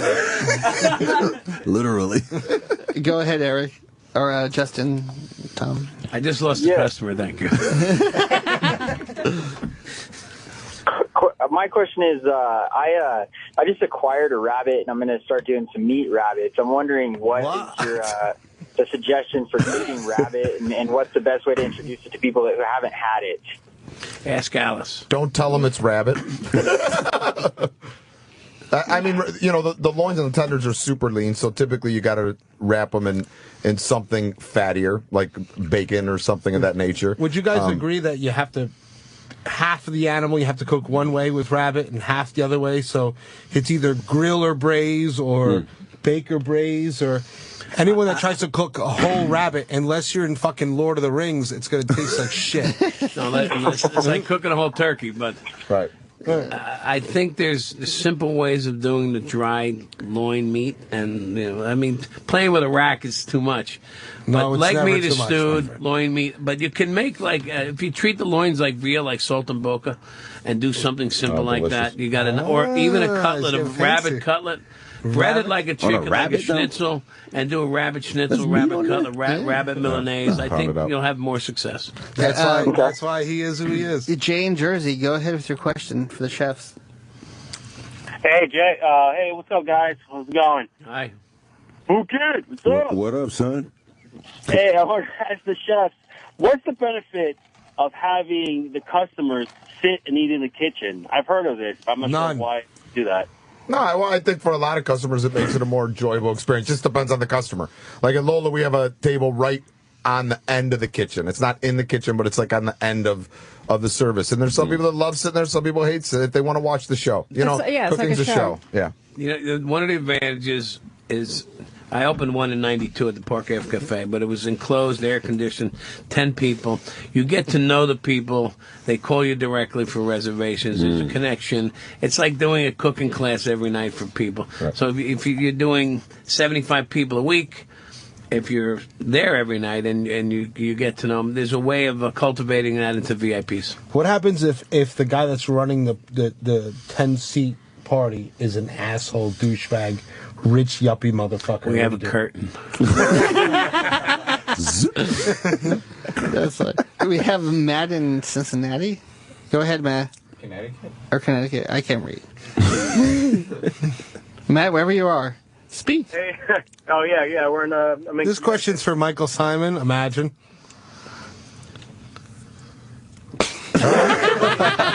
Guess not. Are you there, Matt? No. Oh. Yeah, sorry. Yeah, I'm here. Yeah, basically, about 30 years ago, I was a kid. I was about, 13, 14. I really wanted to be a chef. I mean, at the time, I could cook. I mean, hell, I roasted a duck. At 13? Yeah. I mean, I was into it. And there we go. And then I actually met a chef. and over the course of our and he had a white panel van. Yeah, right. No, over the course of our conversation, it was about 30-minute conversation. He completely talked me out of being a chef. So he must have been really good at what he did. He was actually, yeah. He was really good. He was one of these New York chefs. This was before, being a celebrity chef. Before he could be a rock star for making a pancake. And it was eye opening. I mean, he was like, look, I mean, if you like food, just keep making food. And he basically said, look, it's a really, really, really hard way to make not a lot of money. And I was like, okay, so I just kept cooking. And I cook for pleasure. Is there a question? I mean, no. What's that? No. Thank you for your life story. I understand. Yeah. Thank you. I hope it gets made into a movie. We'll see if Ben from DC has a question. Ben? Hey, how's it going? My father-in-law killed like 8 doe this last winter, so we have just a freezer full of venison, and I've made meatballs, and I've done like I've done a roast and everything, but I still have another like 2-pound roast. I'm looking for something different, something original. Can you give me any ideas of what to do with it? Roast it while you listen to Sean Hannity. I think you should. I think you should look into carpaccio and tartare, and you can do that and cut it while it's frozen.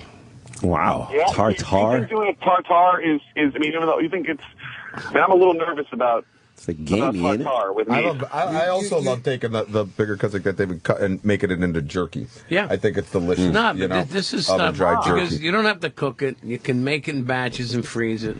Tartare, get creative with tartare with venison, with cranberries and juniper and some cool. Tartare is like making your mother's meatloaf. Just play with it. All right, cool. Thank you very much. Yeah, what do you guys for the chefs? How do you create a new recipe though for like your cookbooks or for your restaurant? If you're seasonal, like I know some of your menus are changed. Well, yeah, I mean, I think it's we work a lot like at Lola Lolita Roast. We work a lot with the farmers. We look at products, and then for me, it's a team effort. Like there's 6 or 8 of us that we make stuff, we taste it. We does this work? Doesn't it work? I try to give the younger chefs that are now helping run the restaurants in the company some creative freedom because I feel for the restaurant. The way that I think of it is for our restaurants to grow, all of our restaurants to grow. It's great to kind of be inspired by the younger, newer guys too because it brings your stuff into the new generation. Like Angry Lobster. It's a great historical David Burke dish. But the young guys sometimes make you think a lot about different things that maybe you didn't think of things that way. So we do it as a team, and then, but at the end of the day, I have the ability to drop the hammer on it or not. Let me ask you a question. That's having veto power. It's not a democracy. No, it's not a democracy. Having veto power is key. Yeah. Let me ask you a question. Yeah.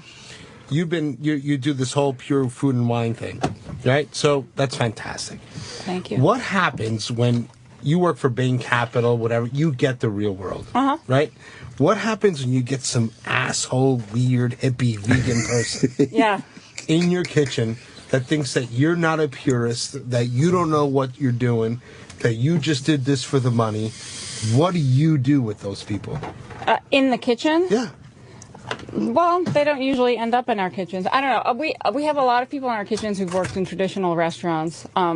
Particularly, we did that with pastry. It helps a lot, I think, for people to have worked with food in a lot of different ways. Right. And then they come to us and take everything that they know, everything they've learned, and then use the ingredients that we use and the techniques that we use, and then very often come up with new techniques, which is kind of exciting. Because what we're doing is a little bit different.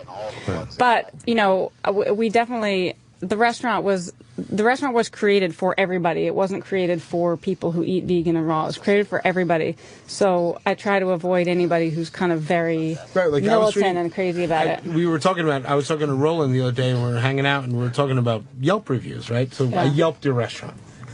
Awesome. Came out great. Oh. And then there was this one asshole that says... I went to Pure Food and Wine. Couldn't get a steak. Simon, listen to this. He goes, the place was beautiful. The service was awesome. But my lasagna wasn't hot. Is that recently? I don't know. I read it. Were they joking? Yeah. No, dead serious. My lasagna wasn't hot. I should have known. My girlfriend brought me to a pure vegetable place, and he gave it a fucking star and fucked up the Yelp review. Damn. Whatever. I mean, what a fucking fuck Yelp. man cunt. You know what I mean? Like, what the fuck? Who does that? But like that's the thing with Yelp. It's like you can't, occasionally somebody has a legitimate. They had a legitimate issue, and the thing is like you can actually respond to them on Yelp privately and say, look, if you had a problem, let me know, whatever. But a lot of times people just say. But the people reading the reviews, I think, know that here's a guy that didn't know what he was getting into, and he's just a little bit ignorant. I got a joke for you though. Do you know vegan's an old Indian word? Yeah. For bad hunter. Seriously? I'm sorry. It's my only vegan joke. Do you guys have any cookbooks on the horizon coming up? You can go on, Berkey. No. Yeah. I do. And when is it going to be released? I have another one. Carnivore came out this November. I have another book coming out next November. It's based on a segment I do on the Chew. It's 5 and 5. So I love that segment. You did chicken francaise last time. Yeah, so 5 ingredients in 5 minutes for under $5 a person. Yeah, that's great. And you did like side dishes and all that at the Chew. Yep. So what do you have coming up in Subway? Yes. I was going to call it Subway, but they said it was already taken. I got a cool meat question. I just came from Brazil. How do I trust those kind of restaurants where they bring like all the meats and then they give you like the map of the cow? By the way, I like the way you throw like you just came from somewhere. Yeah, I was. I just came from being massaged by 100 women. And I got a meat question. I don't know any Brazilian spots in New York. I've never been to one. Only when I go to Brazil. So how do you trust like every part of those? My favorite place is Which called shouldn't be a problem. It's called Rice and Beans. Okay. But Brazilian place is called Rice and Beans, which is on. It's real? Is that real? Is that a real spot? It's a real place, okay, man. Okay, I thought you were fucking with me, man. I ain't fucking with you, man. All right, man. It's a good name. You're like a celebrity, man. But I mean, are you afraid to eat certain parts? Is that what the problem is? I'm not afraid, but I just find it like I never thought about it because they just keep coming around, and nobody. Oh no, really... you're talking about churrascarias. Yeah. Don't go there. Oh, for real? That's gross. Oh shit. Like, well, are you serious? I don't think it's gross. It's called like a medium well palace. Like you want to eat the worst that every meat can give you. It's like Brazilian dim sum. Bring it out. Is there a spot in New York where it's like official, like every part is on point? There's one on 46th Street. Listen, go to Medieval Times if you want a show. If you want Brazilian food, I'll talk to you. Okay. But I mean, when you go to Argentina, I mean, those kind of places, though, it's done very. I haven't been to one in New York, so I can't comment on it. Brazil. No, I'm sorry, Brazil. But I had a brain But fart. also, but I was how do you thinking know? about Argentinian. That's what I'm saying. How do you know it's not horse? You don't know. It's like with fish. It's like 60% of the tuna is not really Well, in tuna. America, If you're in there's no Dubai, or where the hell they get where they get the fish from in Dubai? I think no chef would disagree that horse is delicious. I love it. I went to IKEA the other day, and after that whole thing, and the restaurant at IKEA. You had horse in IKEA?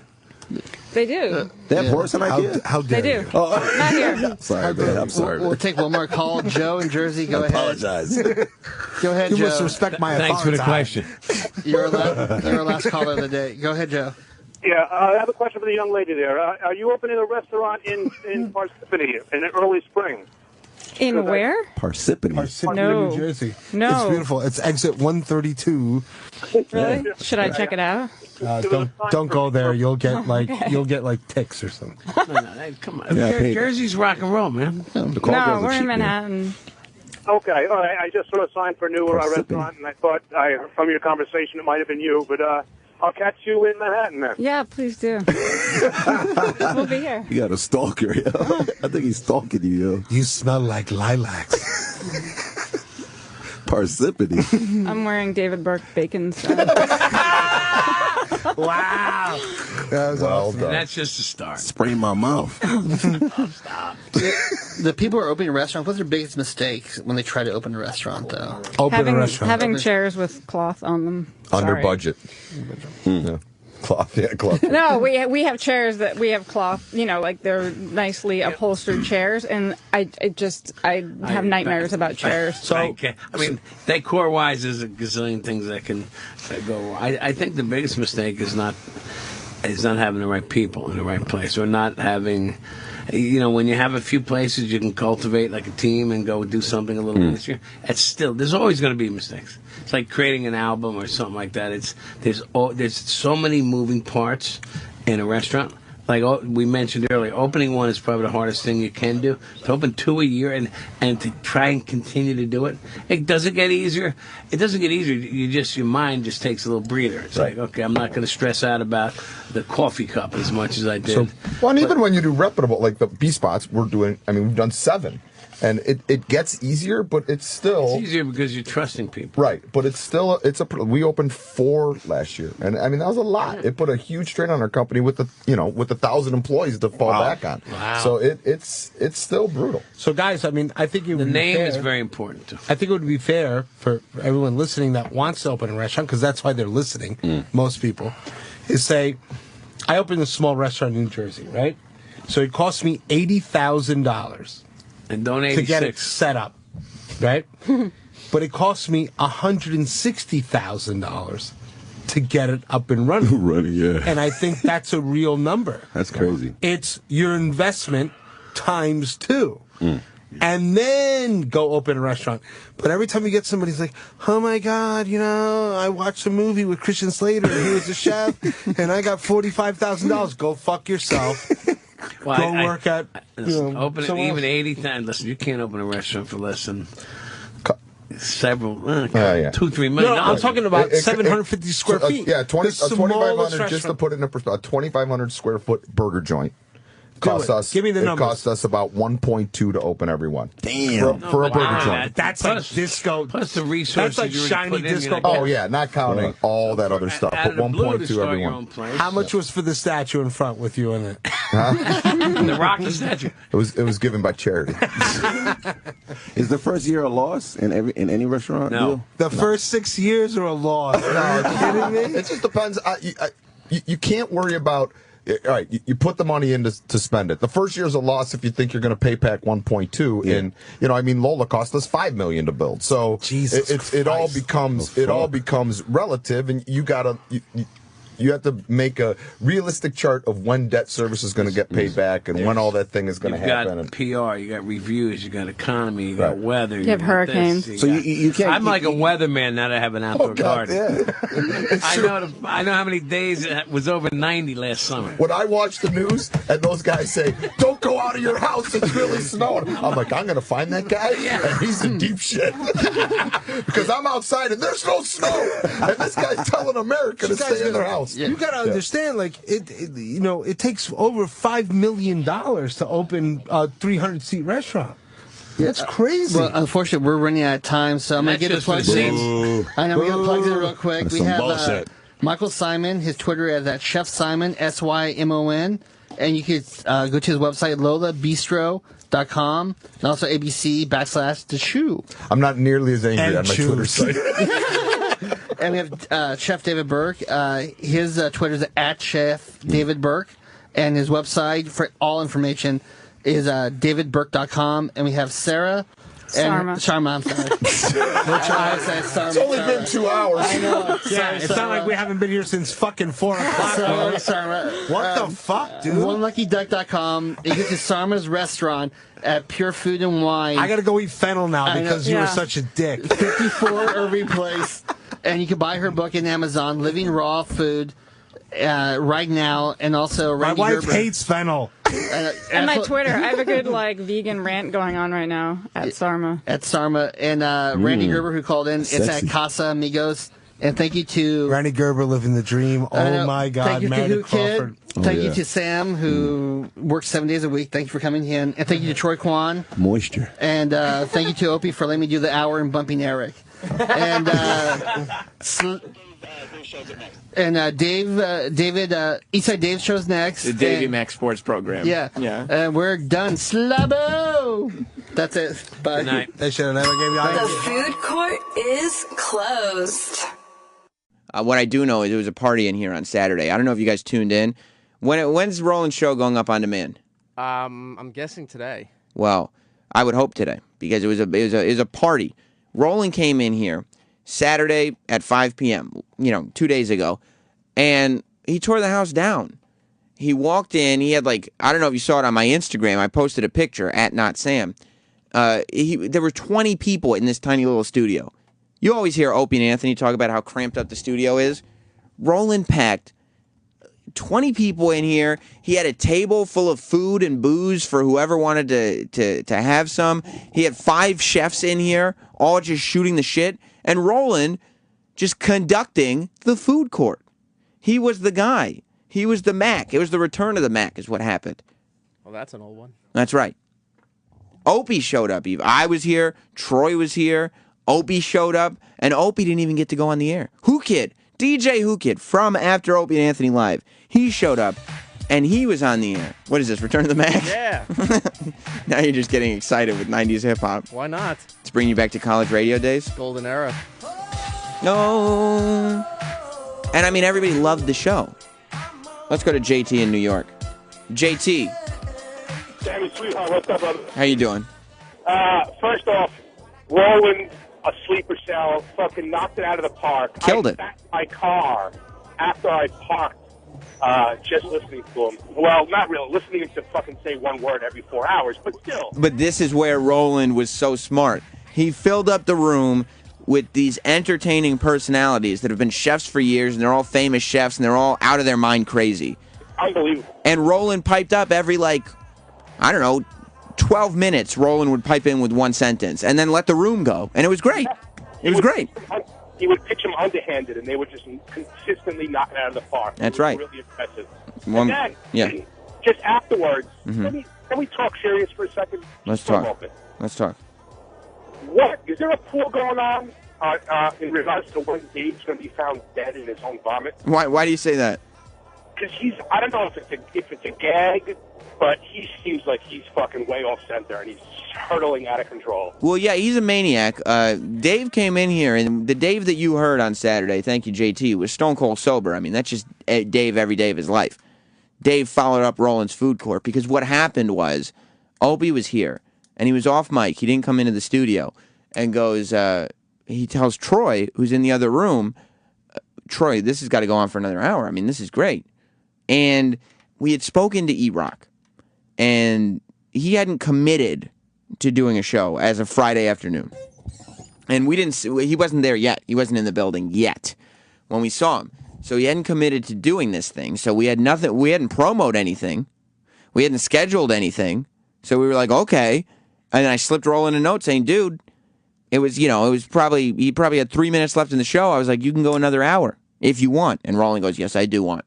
And we took a break and we did another hour. Unfortunately, immediately as we're announcing that Roland's food court is going that extra hour, Eric comes walking up the hall unaware that he's just been bumped. No, we heard. Because he was going to do a surprise show. And he brought his friend Giddles, and he brought Pat Duffy, former intern Pat Duffy, MVP, Hall of Famer, first candidate. Crazy man. Insaniac. Pat Duffy. Mm-hmm. What was the show going to be? There was a bunch of different stuff we were going to talk about. You're not going to tell me? Oh, no. I may save some of it for the next time if I do it. Are you going to do it? I think next time I'll do it. You see what happened. How did it feel, Eric? Doesn't Pat Duffy live in Pennsylvania? Close to it. How did he get here? He came over to my place, and then I brought him in. Oh. So how far of a drive is that for him? Wasn't that far for him to get to my place. Still, an inconvenience nonetheless. How did it feel to show up here and find out that you'd been bumped for a second hour of the food court? Honestly, it was fine because I had not committed to anything. I said I didn't want to do it. Then around 3 p.m. on Saturday, I was like, you know what? Rather than playing a rerun of something, yeah, I'll go in and do it. But it couldn't have felt good with your friends there with you. Like they didn't care. They were just happy to be up here. You bring Pat Duffy cared. Okay, this is a guy who's wanted to get over for so long. Yeah, and every time he thinks he's got a shot, somebody just comes and swipes it away from him. You dangle it right in front of him, and he's like, I'm not going to reach for it. I'm not going to be a sucker. I'm not going to reach for it. No, seriously, dude, just reach for it. You can have it. Okay, I'm reaching for it, and then they pull it away. Pull it away. You can't have it, buddy. You sucker. Why would you reach for it? Why would you do that? He wasn't feeling good. Giddles, your friend who we don't really know, was probably sitting there being like, first of all, why is my name Giddles? And second of all, I thought Eric had some pull around here, and now he's getting bumped for a food show? Oh, Giddles didn't care. He didn't care. He was watching the whole circus of Roland show. He was just amazed by it. Who Kid was here. He witnessed Eric get the bumperoonie. Have you ever gotten bumped off a live gig, Who Kid? Hell no. Eric, man, where's he at? He's in there. It's humiliating, isn't it? I mean, Eric was cool with it, man. But do you think he really was, or was he a little like, oh, God? He didn't get called to get bumped. He got bumped on some organic shit. He didn't get bumped because he's whack. He got bumped because it was like, yeah, but isn't that worse? Like, wouldn't you rather get a phone call that says you're bumped instead of he was already up here. It doesn't matter. I wasn't committing to. I didn't commit to doing the show at that point anyway. But instead of showing up and being like, I'm here to do my show, and then everybody's like, no, you're not. They gave you the fart sound like, whack. I would think it had to be humiliating. Did Pat Duffy say anything to you? He wasn't humiliated. He was no. happy. If I was, he didn't want to do it anyway, did he? If I had committed to it and there was promos and everything running, and then they did it, then yeah, I would have been pissed. Yeah, that would have been great. I never said yes to it. So why don't you do it this weekend? Why don't you take the 2 hours yourself? I can't this weekend. I'm not around. Where are you going to be? I'm going to be helping out some family. Doing what? House stuff from Sandy. Personal shit. Sandy's over. Yeah, but the damage isn't. Yeah, it is. I look at my neighborhood. Everything's fine. Well, yeah, you weren't on the coast. Oh. Yeah, I can't believe you had David Roth up here. Man. David Lee Roth was up here for 2 hours. Van Halen? No breaks. Yeah, no breaks, just chilling. Get the fuck out of here. With David Lee Roth in some overalls for 2 hours. Did you see what he was wearing? Is he looking normal? Or yeah, he looks like a normal dude. He's got dark hair, slick back. Van Halen, though? But he's not wearing tight pants anymore. Now it's kind of baggy overalls. Nah. Like his pants are looser. He's a homie now? I don't know. Like he's a homie like sagging, is it? like 1992-ish. Like he looks like he might fit in okay in like a Naughty by Nature video. Sam, check your phone. I sent you the photos. You can show Who Kid. Get the fuck out of here. He was up here? Yeah. Fuck is he at? I think he just finished recording Boneyard with Jimmy. Because he made me like white people back in the days. We were actually just talking to him about that black people liked Van Halen. Because he was influenced by urban music. And their opening acts they would purposely book to get the black crowd coming in there. Like Earth, Wind, and Fire they had on right as they were about to break. They were the opening act for Van Halen. Earth, Wind, and Fire was the opening act? Yeah. He said that? Mm-hmm. I didn't know that. But I thought, I'm a racist guy, so... I know. He came out with Running with the Devil, so when that song came out, I decided to be white right there. And black people, they don't like the devil. I love the devil. So you can check my Instagram last night. I had a oh my God! He saw my Clinton. Yeah, I did. Clinton, Alabama. Hey, Slam and Sammy, what's going on? I just learned that Pat Duffy is in fact the Charlie Brown of radio shows. Every time Lucy puts the ball up, Oh, yeah. he tries to kick it. Eric is propping that ball up for him, and then Pat Duffy shows up, and he's like, just kidding, Pat, back on your ass. Did you feel bad that you did that to Pat Duffy? That I you didn't do that to him. You got his hopes up, and No. then you failed. No, he begged the next time I was going to do something if he could come up. I said, sure. And then this happened. Right. I mean, this is a guy who interned for us forever. I saw him. And just, you saw the tear in his eye, right? It was like a whole crew of crying white people. Exactly. He wasn't crying, though. No. That was good. You were fine because you're heartless. Everybody wanted their shine. Everybody wanted to get their little shine on. Right. Get their props. Isn't that a racist term? Well, Get their shine on? No, that means you want to get props. You want to get but I dibs. couldn't call Dibs. No, if you called him a shine, that would be a problem. Would you have a problem with that, Who Kid? I'm lost. I'm white now, so what's a shine? A shine? That's a racist term. Is it? Yeah, you didn't know about this? What does that mean? Oh, Who Kid, if you only knew, you're obviously not white. White people have so many terms for black people that you don't even know. Shine, what does that mean? It's like just like a black person. For Yeah. It like doesn't, a shoe shiner? Like I guess. I don't know where it comes from. Do you know where it comes from, Eric? You're racist. We learned it from Anthony, so I don't know. Yeah. That's probably the only thing I hate that black people do is shine shoes. You wish they wouldn't. I hate that shit. You're walking through Grand Central like... I had to be white when I saw that. I was like, I'm going to be white forever. Running with the devil. Speaking of whiteness, I was following you on Instagram like you were saying. I told you, every daylight saving times, you have to have a threesome. I didn't know that. I do it I don't do it twice, but I do it at least once a year. And I have these two girls that we always meet daylight saving times. We have crazy sex in front of my wife. The Who Kid took a point of view shot of these two Asian girls in his bedroom. One approved the threesome, as usual. One of them approved it. Yeah, I mean, you have to have one approve it. One is ready to fuck. Uh-huh. But the other one was like, yo, if she don't fuck, then it ain't a threesome. And when she put her finger up, I was like, ugh. Right. So you had the threesome going on. I did it for Erock. You were taking pictures in memory of Erock's show that we lost. I was like, ugh. In memory of Erock's stillborn show. Your show truly was an abortion of a show this weekend, Erock. No, because it didn't go on the air to be an abortion. Right, we killed it before it was born. It was an abortion. You know what I'm saying? That's not true. Well, yes, it is. No, it was not scheduled to happen. Yeah, but then it was, I know, but, you know, it was like a surprise baby, and then you're like, fuck, let's get that taken care of before it comes out. But you know what's crazy? Roland, I mean, I heard on the grapevine that Jay-Z's people that own Ace of Spades heard the show.